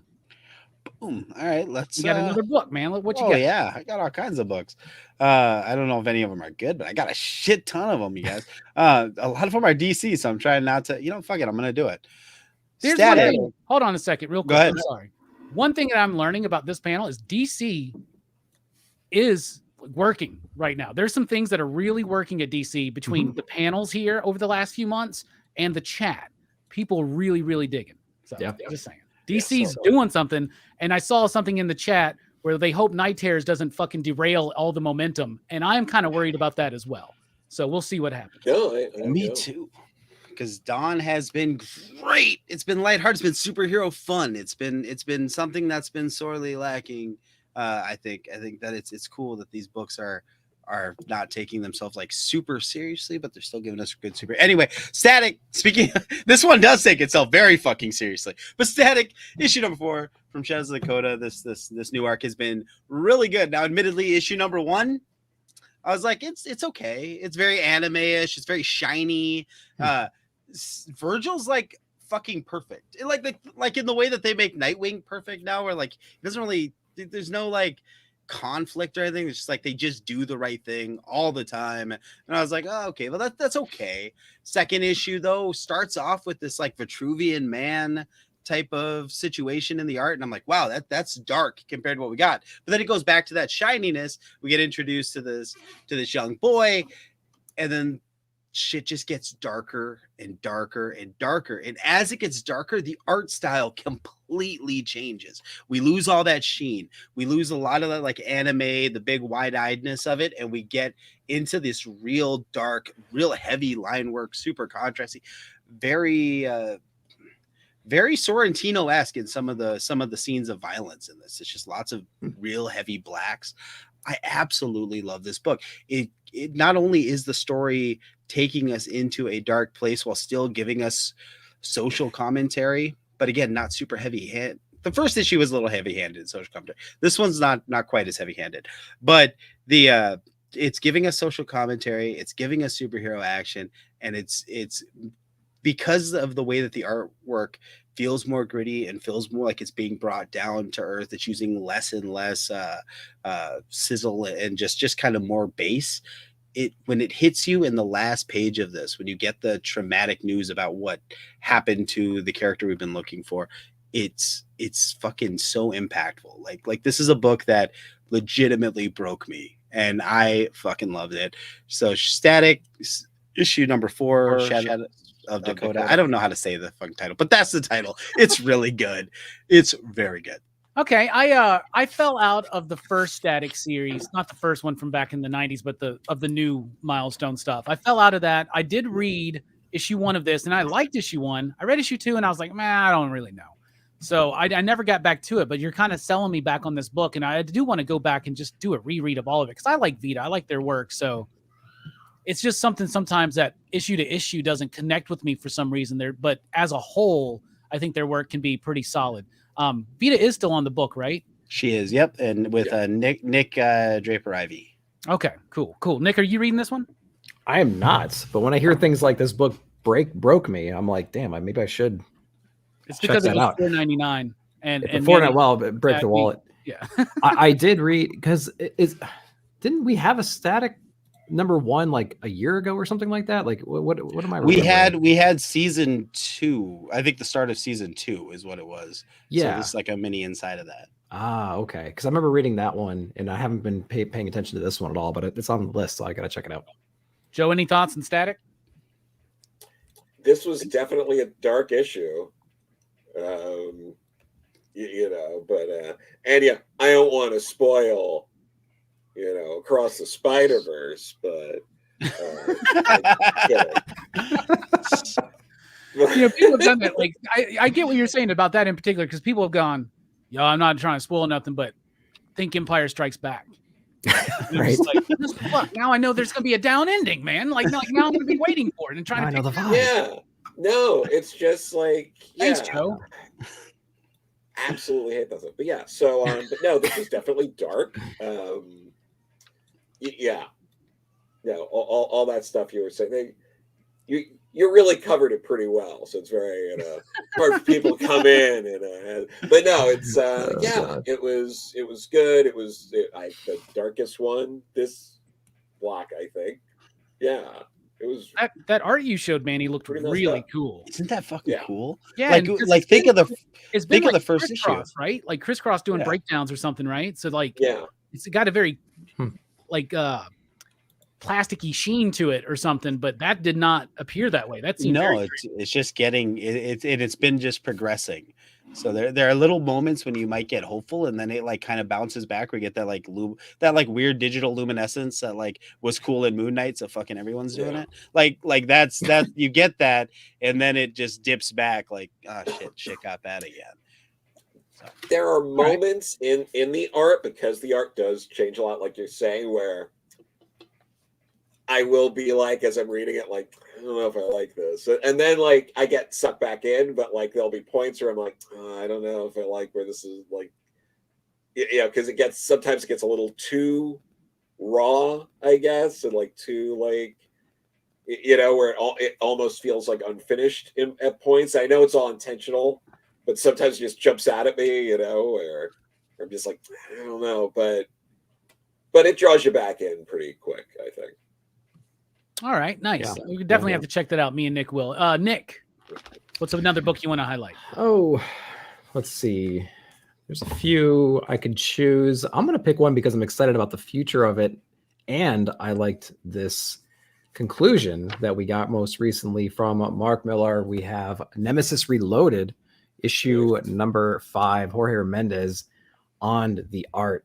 I loved, I mean, like, it's dumb, fun, grotesque brutality, but it also has this awesome like revenge story. It's like a twisted Batman, Joker, Punisher thing drawn by Jorge Mendez, and I love his artwork, and it just reminds me of how much I miss him and on like Batman. But we got him in here, and this is even better because I feel like he can be completely unhinged. Obviously, in this book, the perspectives, the coloring. I flipped through this book, and I'm like, I don't see these kinds of angles in comics that often. You know, there's some easy way outs I think that sometimes people take, just maybe to meet deadlines or because they're just used to that. But he doesn't take those shortcuts from the perspectives. You know what I mean? Like low angle shots of guys running away into gunfire with like fire all around them. It's like, you don't see that a whole lot. And it takes advantage of his creativity. And I love that. The revenge story in here was insane. It was brutal and everything. It was pretty original as far as I'm aware. I haven't heard too many stories like this. And he's creating this gigantic universe right now. I think it's called The Big Game. And it's going to be insane. If you're a fan of a lot of his projects, even like Kick-Ass, Magic Order, Wanted, Nemesis, Ambassadors, Nightclub. I mean, the list goes on and on. It's going to be one giant connected universe. How well is the execution going to be? I don't know, but I'm super excited because I liked all those books, and I can't wait to see where it goes from here. But like, I had a blast reading every single issue of this. It was over the top, insane, and definitely check that one out if you haven't. Yeah, I had a lot of fun with it because Jorge Jimenez being unrestricted is something absolutely phenomenal to see. Like, I love the artwork. I wish he could have gone a little bit further with some of the violence and some of the other stuff, right? The one thing I didn't like about this final issue was that I felt like the connection to Wanted and the setup for Big Game that he's doing, I think with LaRaz, right? Yeah. Where he's bringing like all of his properties together in like one big crossover. I felt like that just kind of felt like out of place almost in a way. And I felt like it kind of undercut the conclusion of this story. Now, this is a reboot of a book he already did with Steve McNiven, Nemesis. This is a completely new take on it. I'm assuming is what I've heard. I've actually never read Nemesis, but I've read Wanted and I've read everything else that Mark Millar's done, but I have fallen out of certain things like Magic Order. I fell out of, but there's some books that I love that he's done. Huck is one of my favorites. I thought Prodigy was pretty decent. I liked Super Crooks. It's going to be interesting to see how it plays out, but it felt more to me.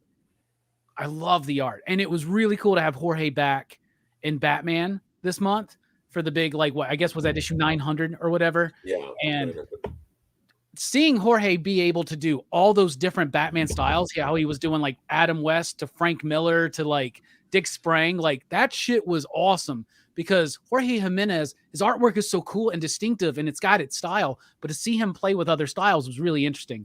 But I did like Nemesis. I thought it was solid, and I'm very excited to see what's going to happen with this Big Game project. Joe, any thoughts on Nemesis Reloaded? I'm not caught up. I didn't read the most recent issue, but yeah, it's a. We don't want to spoil anything, but do you remember Wanted?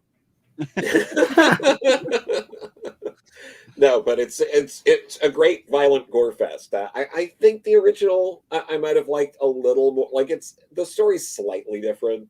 It's but yeah, no, I like it quite a bit.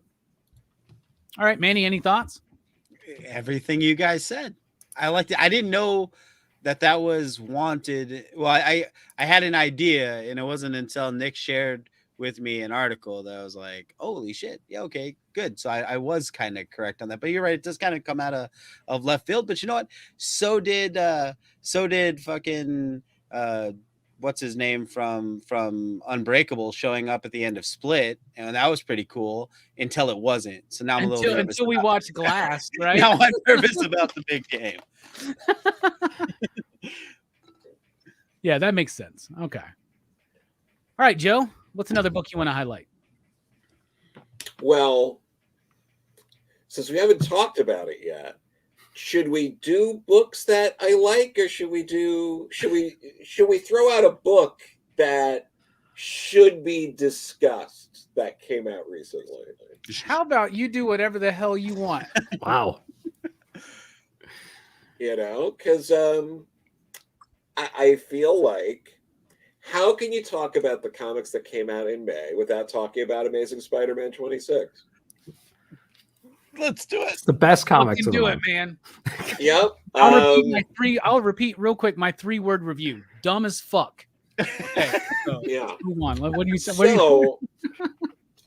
So I personally didn't much care for it. That's one way to put it.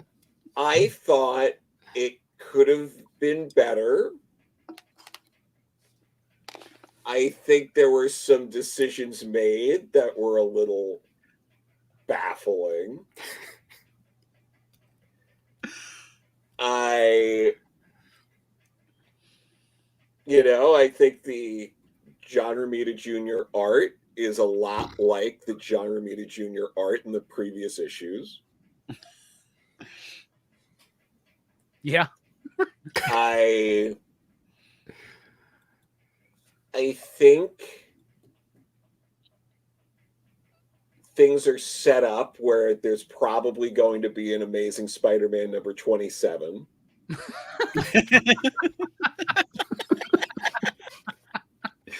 Uh-huh. I don't actually like this Paul character very much. I don't think he's added a lot to the story, and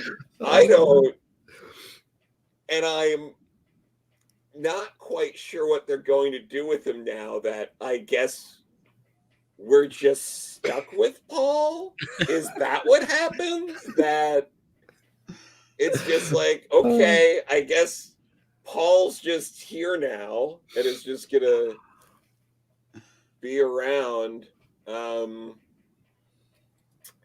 I think Mary Jane was written somewhat less likable lately. Mm-hmm. Oh god. What do you think about her jackpot powers? Because that's not dumb, right? Like the fact that she has to roll the fucking dice for like, ugh. When there in the previous issue, the flashback issue, where it's just, you know, her and Paul and the fake kids, and she says jackpot like a lot that issue. That was stupid, right? Like Yes. that wasn't very good. Oh, God.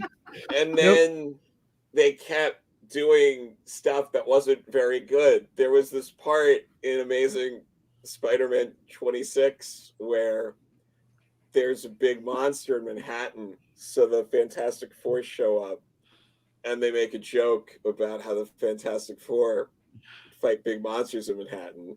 Mm-hmm.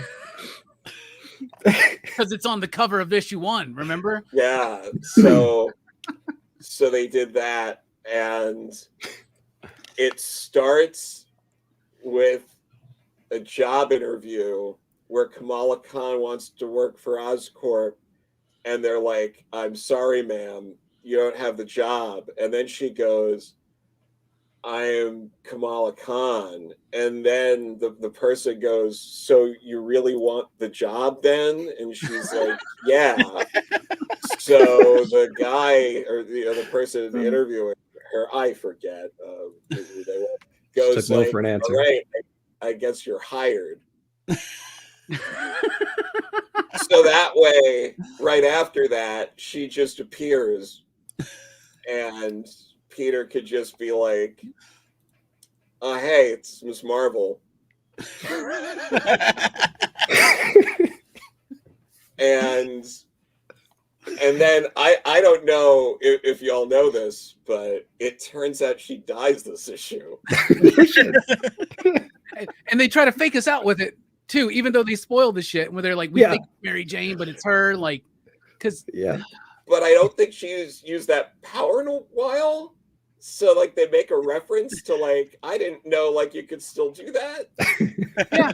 And, you know, another thing that's happened to Miss Marvel, Joe, is that she was shot with a bullet and healed herself because she's got like a last like because it like goes in. and all that kind of stuff. But no, she can just be stabbed and killed.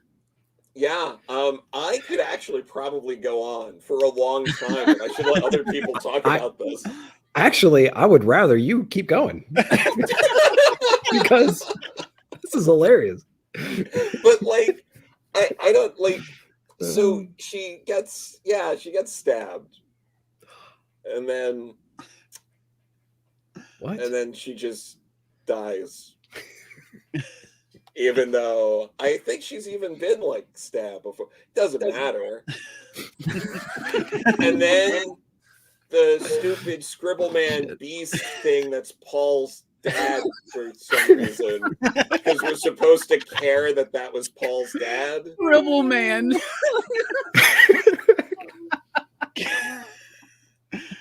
And then he doesn't, like, he kills the wrong person. So then the gods that give him his power or whatever are like, well, you have to die now because you didn't kill the person we needed. And instead of the Scribble Man kind of being like, I can like kill more people, they were like, nah, man. And then they kill him. And that was it with him, I guess. Yeah. Except I guess they're setting up for like 50 issues from now for Paul to become the new Scribble Man. So I guess we have that to look forward to.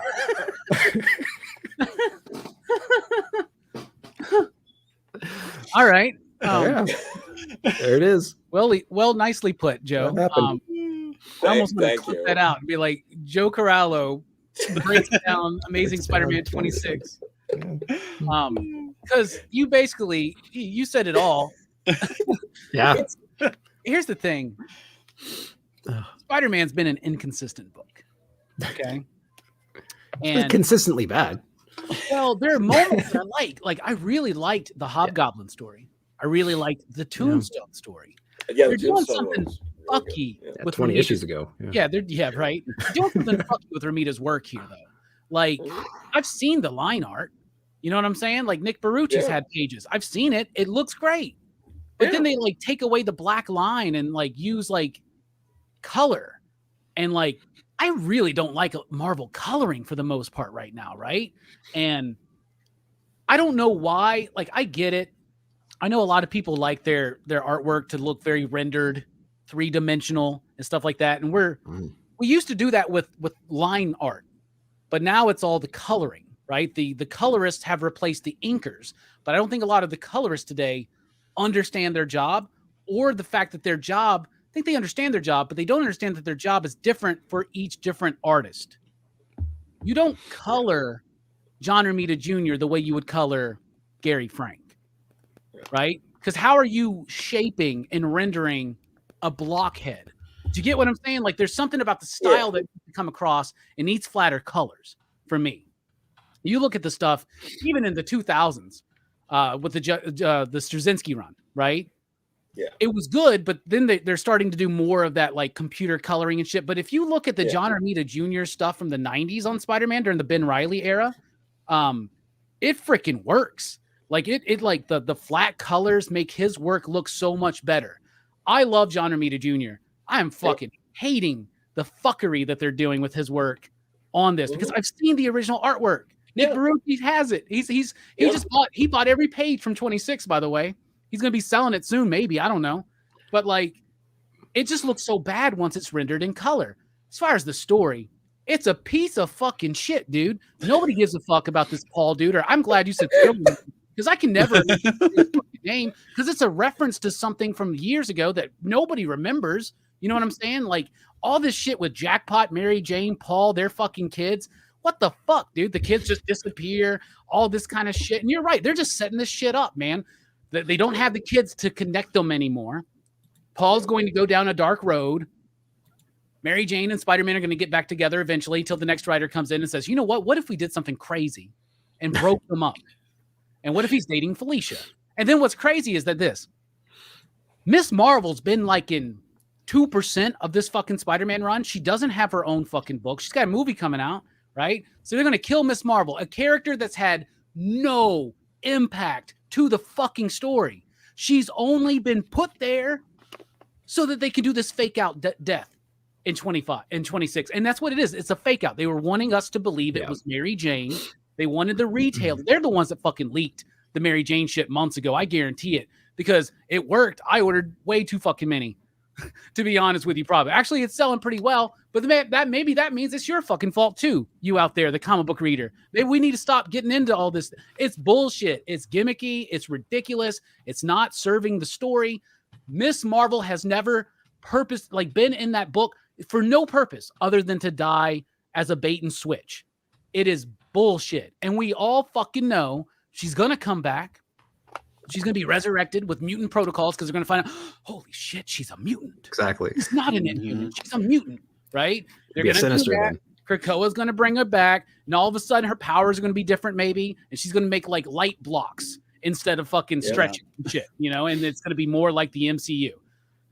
Yeah. It's God, fucking exhausting. And it's part of a larger problem in this industry, right, Joe? All right, Manny, what did you think about Amazing Spider-Man 26?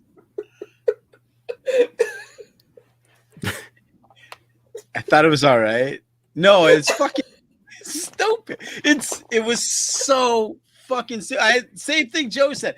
Why does he stab Miss Marvel and then he's like, I've brought you the Scarlet Woman, and they're like, now you must die. Like there was because you're alive. Like it's stupid. He can't. So has he not killed anyone else throughout this entire fucking thing? Never. Like he's only allowed to kill one fucking. It's so fucking dumb. It's so fucking dumb. And again, I know what you're saying about John Romita's artwork. I have to Google search like good John Romita art because I'm not good at like remembering that type of shit. But this shit is so bad. It's so bad. There's no expression when Miss Marvel dies at all. Like at all. They are just as surprised as we are that Miss Marvel was in this book. They were like, holy shit, she was here the whole time. That's the expression on their faces. It's so even like Norman, he's like, oh yeah, she worked for me. Like he has to remind us, like, oh, that's why she's here. Like there's a line of dialogue where he's like, it's so fucking stupid. It's so fucking and I was thinking for a minute, like, am I really hard on this Zeb Wells run? Because like I spent so much time having so much fun making fun of Nick Spencer. And like, I was like, I really need this to be bad just because at my core, I'm a terrible person who likes making fun of writers. But no, he fucking sucked at this book. The Tombstone stuff was okay, but fuck this, dude.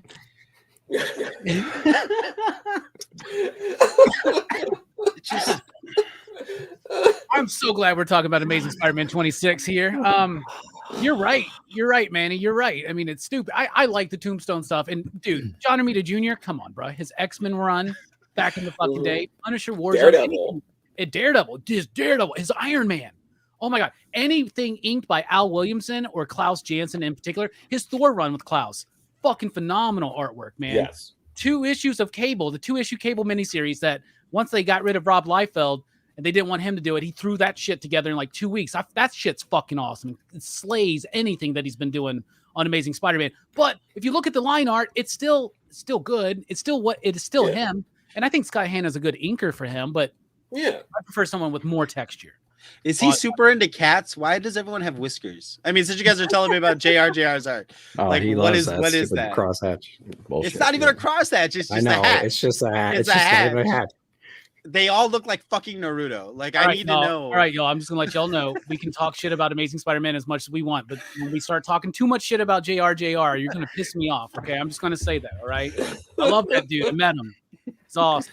Wears a lot of earrings. He's a tinier dude than I thought he would be. Speaking of tiny people, Nick knows a lot of tiny people. He lives in a tiny house. I don't fucking know where I'm going with this. Nick, you got any thoughts? Like, wait a minute. 26? No.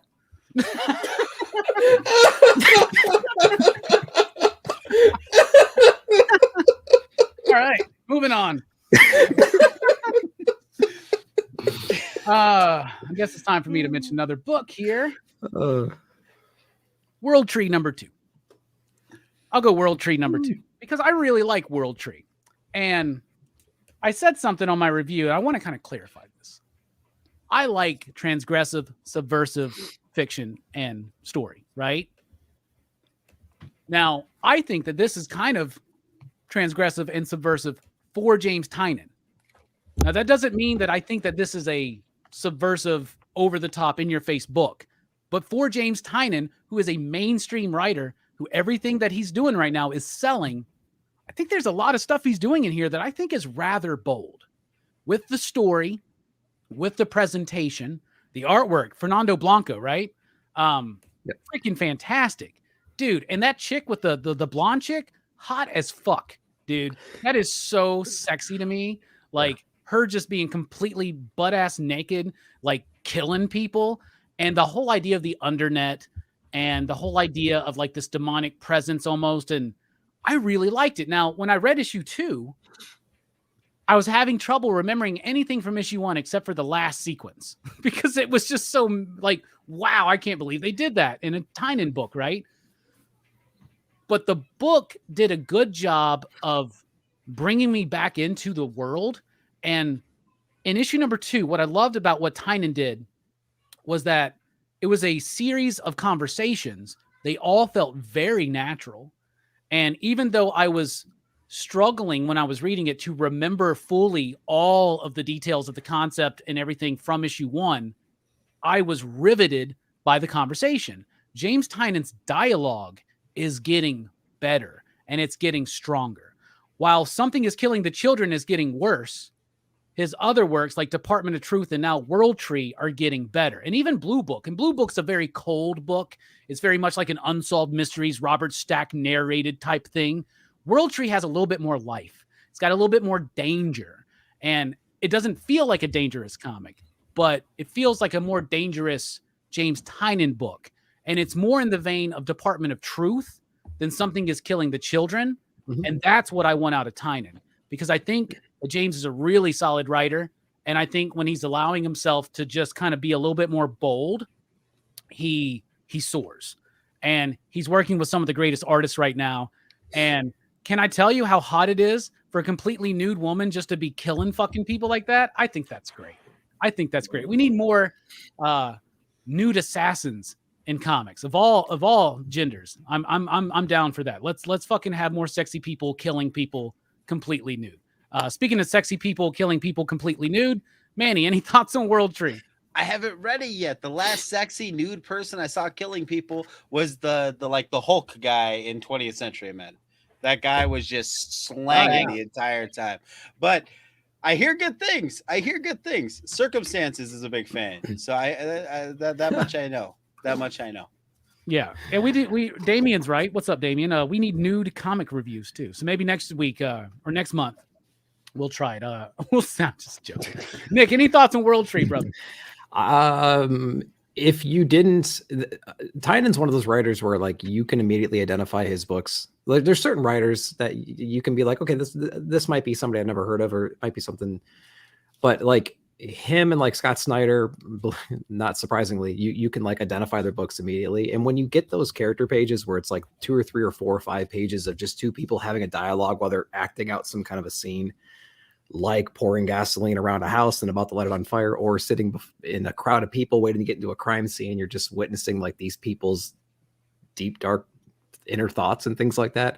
It's like, I feel like that's what I liked and disliked about like Nice House on the Lake in a way. Like there was so much like inner commentary, but around this like broader, crazy scenario that everyone is in, that I was just like, all right, it's a cool human moment. It's a cool experience. I like where they're going with it, but like, where's the whole story going? Where's the story actually going to go? And so I'm really hoping there's a lot of cool stuff happening here. It seems like a mashup of a lot of interesting ideas. I really hope the execution is going to be good and we don't have 75% of the book being 2 people talking about how he likes to go to a massage parlor and get a happy ending. So like, I'm hoping the undernet deceased component that we're unveiling here is worth it and is explored and is flushed out and it's like it is something meaningful. I really go ahead. No, that's it. Oh, I really loved the ending of issue 2, where they're like, we have to do this, right? And it just built up this intensity because at this point, we don't know who the focus of this book's really going to be on. You know what I'm saying? Like we don't really. He's 2 issues in. He's playing with it pretty loose right now with the structure on who we're supposed to be following, and so it makes like moments like that feel way more surprising to me. Oh yeah, there's like a weird sadistic, like I don't know, like there's a word that they just seem so unfazed about the things that they're doing, and they're kind of ignoring like how messed up the situations are, which is like really intriguing. Yeah. So it's gonna be fun to see. I think we're gonna have a classic third issue kind of revealing a whole lot more. Yeah. So that's what I'm anticipating. So we'll see how issue number 3 goes. Any thoughts on World Tree, Joe?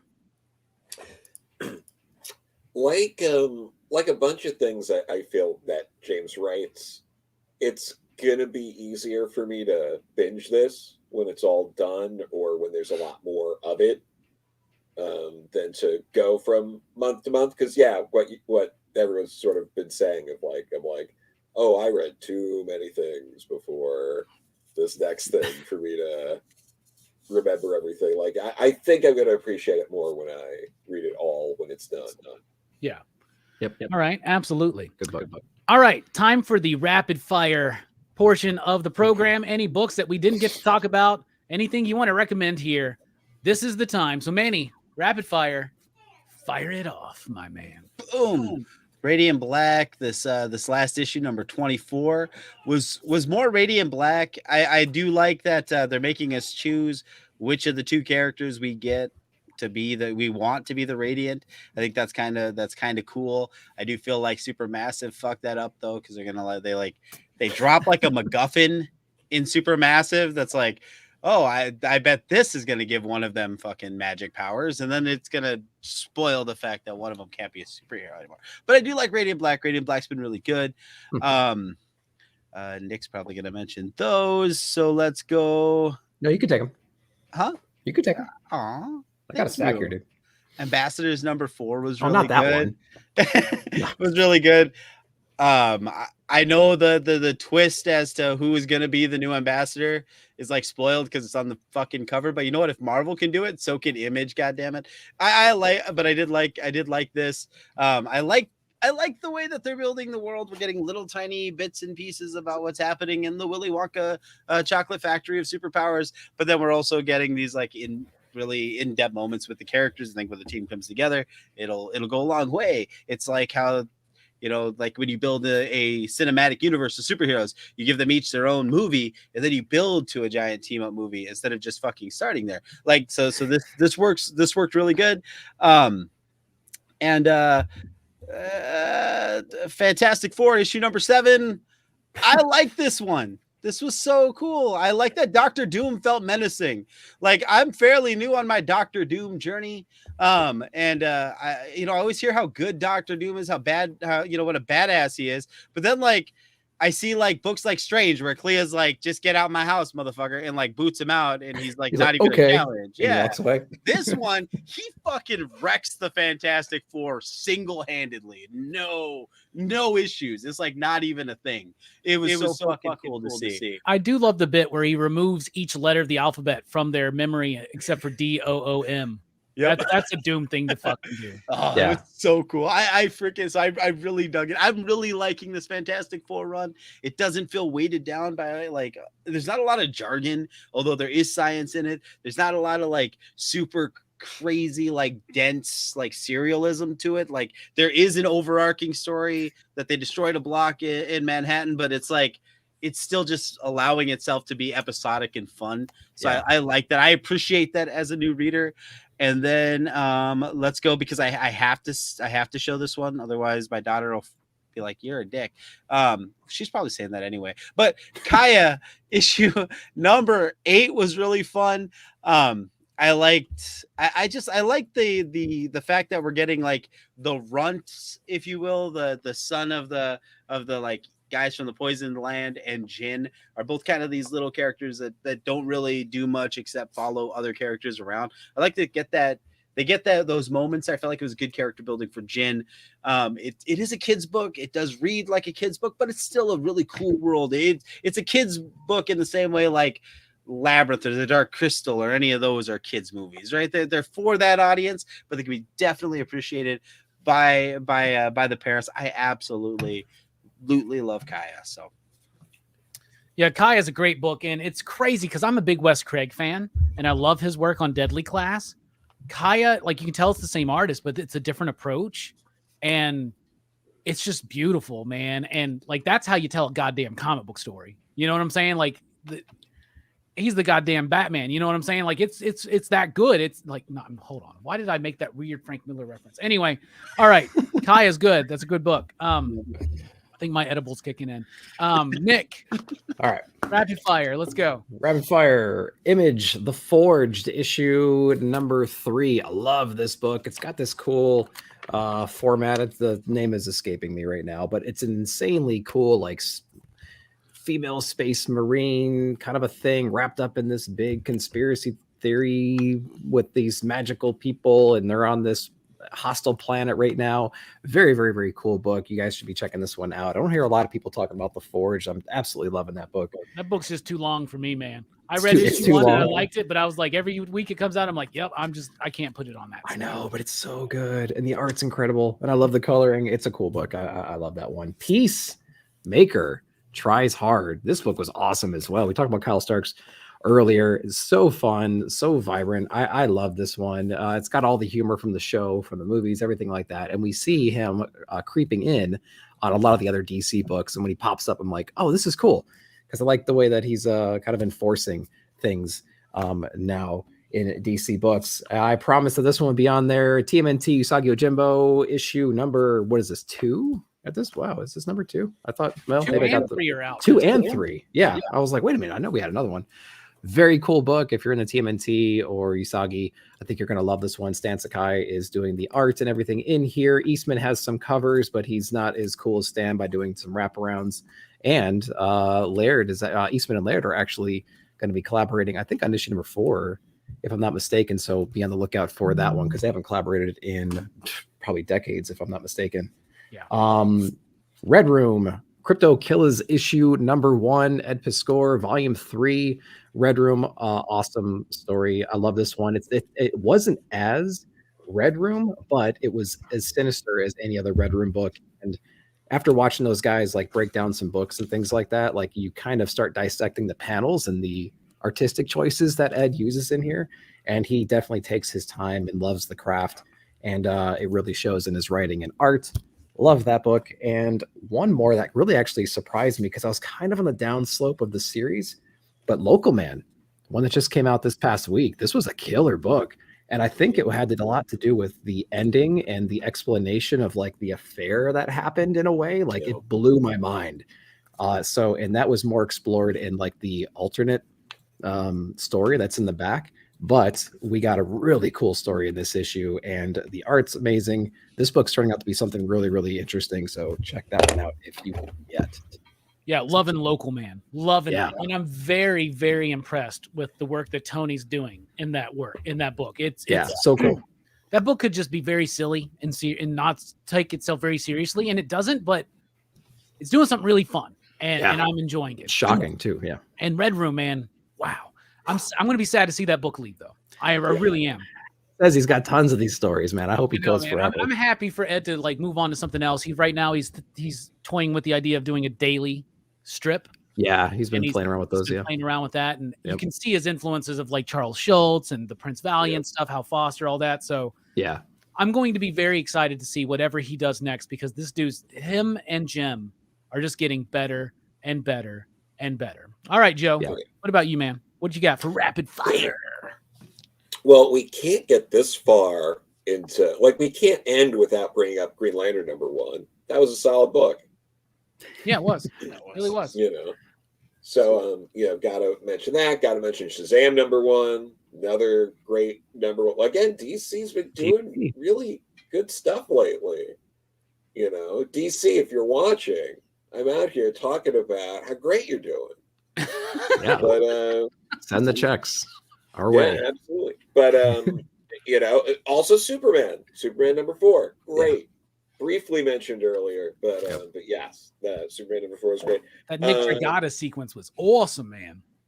Yeah, so good. And I'll also mention, I feel like this has been going a bit under the radar, but that Hulk annual is pretty solid. Like David Pepos is a friend, but it also sets up Philip K. Johnson, who's also friends run, but that aside, I enjoyed it and people should read it. It was the best Hulk book I've read in a long time, I'll tell you that.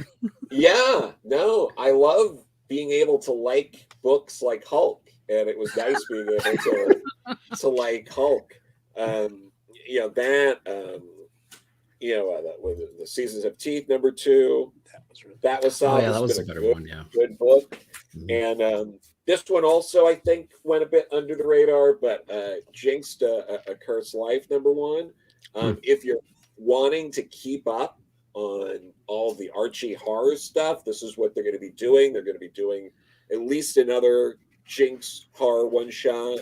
And this is, they're doing a lot of that. They're collecting a bunch of their one-shot horror anthologies into a trade. If you get the floppies, you'll be able to get that.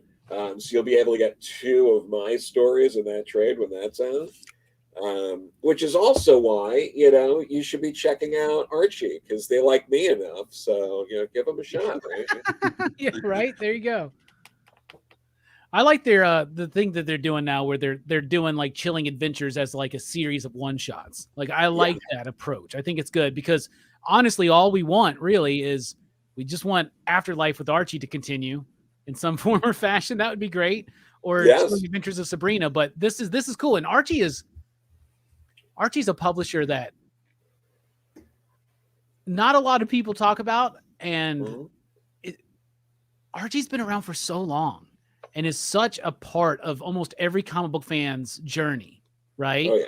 And I love getting some of those like best of the 50s, best of the 60s collections and some of those digests. And I still love reading them. I still love it. And I love the approach to the darker, more horrific stuff and playing with those characters. And I'm glad. And I also love that they're giving you work, Joe. So that's cool. Yes. So there you go. That's about as great as anyone can be. We should all aspire to that. All right, for my rapid fire, Batman Incorporated number 8, introducing the Joker Incorporated, which I can't believe nobody else ever thought of. Right? I like, honestly, what a cool idea that they all have like a Joker clown themed villain that are now teaming up. But I will say, Batman Incorporated, Ed Brisson and John Timms, that is an undersung, underappreciated DC book right now. And it might be one of my favorite Bat titles, one of my favorite DC titles. It's got an energy to it. It's the best work I've ever read from Ghostmaker. Like, and I like Tynan. I like the character of Ghostmaker, but like, there's better work being done with that character now. And I was really worried that this would just be a Ghostmaker's like book, but it's not. It is a Batman Incorporated book. It is utilizing those other characters and utilizing them very well. God, I got something on my throat. Excuse me. All right. The Nasty number 2 from my friend John Lees, who I'm very excited to meet at Heroes Con in 2 weeks. He's coming across the pond to come and see us in Charlotte, North Carolina with Alex Cormack, who they work on Sync together. I love The Nasty. This has been a real fun book for fans of slasher movies. This one took a minute to get to the point, but when you get to the end, it was really freaking cool. So if you are an 80s horror movie fan, if you like stuff like that, so does John. And this is a really cool book. Little Monsters number 13, the final issue, like Jeff Lemire usually does, just killed it. I absolutely loved it. I loved Dustin Nguyen's like digital duotone that he was doing throughout the entire series. I absolutely loved it. And I'm so glad we got to talk about Lemire love tonight. And I feel bad for Brian, because Brian couldn't be here tonight. He wanted to. And if Brian was here, I know we would have talked about Matt Kent. But Little Monsters, I loved that ending. A series that started like it felt like it took a moment to find its identity, but in hindsight, I think that was a perfectly paced series. The Vigil, #1. Our friend Rom, best hair in the business. Okay, let's just be honest, but great ideas. Now, Rom allowed me to read his pitch and the treatment as well as the first issue script because he didn't have finished art to like. He sent me finished art, but they didn't have an issue before he came on to do the last show that he was on. And reading Rom V's scripts, holy shit. Like, this dude is a better writer than I've ever thought because there's so much imagination and communication in those scripts. And his pitch for this book is this is a spiritual successor to Planetary. This is about a small team of powered individuals in the DC universe trying to find dangerous technology and take it away from dangerous people. So it's very in that line. It's very sleek. It's very cool. And knowing what's coming, because I read the treatment, the book is fucking dope. And y'all are not going to want to miss out on that. Seasons Have Teeth, #2 from our buddy Dan Waters. I'm loving that book. Each issue about a different season. What if the seasons came with giant monsters, right? But at the same time, in the second issue, when he's talking about summer, he's talking about this dude reflecting on the summer of his life. He's reflecting on the summer of other people's lives. There's some great thematic stuff going on there. The artwork is amazing, and the coloring is fantastic. Pay attention to the coloring in Seasons Have Teeth as we approach the peak of the monster interaction and the peak of the thematic development, right? The excellent #3, Mike Allred, Laura Allred, Pete Milligan. Anytime they're on a book together, I'm going to love it. What amazes me about their work on X-Force, Ecstatics, and now The Excellent is that this shit started over 20 years ago. Yep. And back then, they were playing with these same themes that are more relevant today than they were then. But at the same time, just a quirky, fun book. Then I got Deep Cuts #2. I loved it. Kind of an anthology series about music. Kyle Higgins, and I don't remember his co-writer, but this one was about like a white girl who's trying to make a Broadway hit. She decides she's going to make the greatest jazz song of all time without understanding a single thing about jazz. Such a great book, a long book. Well done, though. Some really good stuff. Catfight #1 really surprised me from IDW. Really surprised me. This dude's a cat burglar. His grandmother was one of the greatest cat burglars of all time. They've had a falling out. They don't really like each other, but outside forces are forcing them to team up together. It had some drama, had some nice, sexy, cool artwork, and I really liked the character. So I thought I was really shocked at how much I liked that book. And the final one I want to talk about is a free comic book day book. I Am Stan by Tom Scioli. Man, I am so ready for this book to drop in August. I am so freaking ready. I love his Jack Kirby book. His art in the Stan book is different. It feels like it's got less color. And the excerpt that we get a lot of the bits about the creation of some of these big Marvel characters in it, right? And it's one of my favorite. And like, I remember seeing Tom was recently on Kayfabe talking about it. And I think Ed was with him and said, I've read the book. They picked the perfect section to put out for that free comic book day stuff. And the way that Tom goes about it, when they're discussing these ideas, Stan and Jack, there's no tails on the word balloons because he's so researched in this. And I'm so interested in this book because we know that Tom's a big Kirby mark, right? So what is somebody who feels like Kirby, who feels about Kirby like I do, how's he going to write Stan Lee's story? Right? Because Stan Lee is a character is a figure to be respected and honored in this industry, but not put on too high of a pedestal, right? So I'm excited to see what we're going to do there from someone who knows what they're doing. So that's my rapid fire. That's what I thought. So there you go. Thank you all for joining us. The next time we do this will be the last Thursday of June, which I think is either the 28th or the 29th. Should be doing it. We would have done it last night, but it was Jelani's birthday, so everybody go tell him happy birthday. Happy birthday, Jelani. Yeah. Manny, thank you for being here, man. This is always so much fun to do. Any final thoughts, my brother? Thank you for having me. This is my favorite show that I have the pleasure of being a part of. And if you guys have been watching this for 2 hours, you've seen way too fucking much of me. Don't do it. Don't fucking do it. But tomorrow, go check out Fable and his amazing friends with that guy down there, Mr. Dalibin McConaughey. They're gonna be hanging out with Fire Guy Ryan and some Comic Tom dude. But go and check that out. That's at 3 p.m. Eastern's time over on Instagram.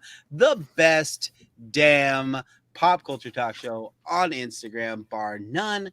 Go check it out. Check it out. For sure. Very excited for that show, man. Tom's super cool dude. So is Ryan.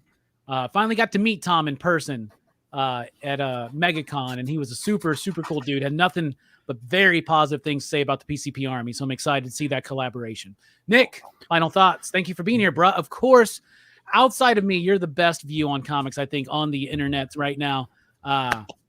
Yeah, and the number one comic book reviewer on OnlyFans. I finally beat out. I can't remember what her name was, but I finally beat her out. I found a little bit more skin. We talked about that nude reviews. Totally up for that, but not on this platform. So might have to jump over there. But thank you very much for having me, dude. Appreciate it, Manny. Thanks for the plug there. I actually have it as well. I can't wait, man. 2 p.m. Central Time, 3 Eastern tomorrow. Blame Fable. Is going to be awesome on Instagram, so make sure to check that one out.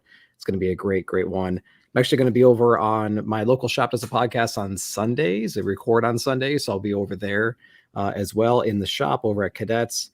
Do weekly comic book reviews, obviously, and we do polls and hauls and final order cutoff. And I'm doing a new key comic flip through series now on Sundays as well. Got a lot of those in the can. Hope you guys are liking those as well. We're actually take these books off the shelf, do a top-down approach, and actually walk through the story. There's actually pages behind those amazing covers, and we explore what those stories actually are for once. And and then I'll also be with Verno coming up. We're going to be reviewing A Quiet Place later this month, so stay tuned for that. Looking forward to it. Nice. Yeah, everybody check out Blood Splatter Chatter, by the way, Verno's new channel with a horror focus. Doing some really great work there. He had a really great show last night about best horror sequels. Bride of Frankenstein, of course, needs to be number one, in my opinion. Oh, yeah. Joe, thank you for being here, man. Any final thoughts and plugs? Of course, you got some stuff coming up and out. Yeah, Die in the Dark, my longest series yet, 6 issues. It's out now. Your store might not get it till next week, though. But yeah, check out how I wrap up that series. Like Robbie mentioned earlier, I wrote a tribute to Rachel Pollack, which was in the DC Pride anthology that came out this week. You should check it out anyway for all the other reasons. But hey, you see my name in it too. So again, how does it get better than that? And yeah, go see Across the Spider-Verse. It's very good. Movie. And don't spoil it for people. No, please don't. All right. Join Dylan's horror show tomorrow night. I won't be there, but they're going to be talking about a great movie, From Dusk Till Dawn. Nice. My opinion on Dusk Till Dawn is this. I really like the first half. I don't necessarily like the second half, but the more I've grown, the more I appreciate the two different styles, right? And there's the whole story that Tarantino had more of a hand in the first half. Robert Rodriguez had more of a hand in the second half, but the tonal shift always fucked with me when I watched that movie back in the day. Like I hated it. But now I look back on it, and having met Tom Savini and seen the actual cock gun, I appreciate the movie more. Plus, who doesn't like Salma Hayek, right? You know what I'm saying? So there's that. No Rockin Robbie live on Sunday because I'm going to go see Weezer. They're in my town. And Hammer Time Holshoe cannot allow Weezer to be around us and not drag me to go see them with them. So I'm very excited for that. But Monday night, we'll be doing Mike's pick for Crew's Choice, Ex Machina. This will be my first time watching the film, which I plan on watching either later tonight, probably tomorrow night. So I've never seen this, but it's got one of my biggest crushes, Oscar Isaac, in it. So I'm very, very excited for that. And then Thursday, I will be on Verno's show, Blood Splatter Chatter, talking about the Brandon Cronenberg film I haven't seen called Possessor. So I'm excited to check that one out because I love David Cronenberg, but I haven't seen any of his son's stuff. So I'm going to start with Possessor. We're going to have that conversation. So that'll be fun. That'll be Thursday night. And that's our live stuff for this week. My next appearance on Dylan's Horror Show for sure will be at the end of the month, where I will be talking about George A. Romero's much undersung classic, Martin. Not the Martin Lawrence TV show, Which if anybody wants to do a show going on and on about that, that would be awesome. I'll go week to week, episode by episode about Martin if you want to, but we're talking about the George A. Romero movie. Anyway, so thank you all for joining us. That brings us to the end of this show. So basically, we just want to say thank you for being here. Love each other. Take care of each other. Read comics and read good comics. And bad comics like Amazing Spider-Man 26, just read them off the shelf, put them back on the shelf, and then come here and let us just rip them the fuck apart. And my favorite bit tonight was Joe doing his recap of Amazing Spider-Man 26. For sure. That was great. All right, we're dipping out. We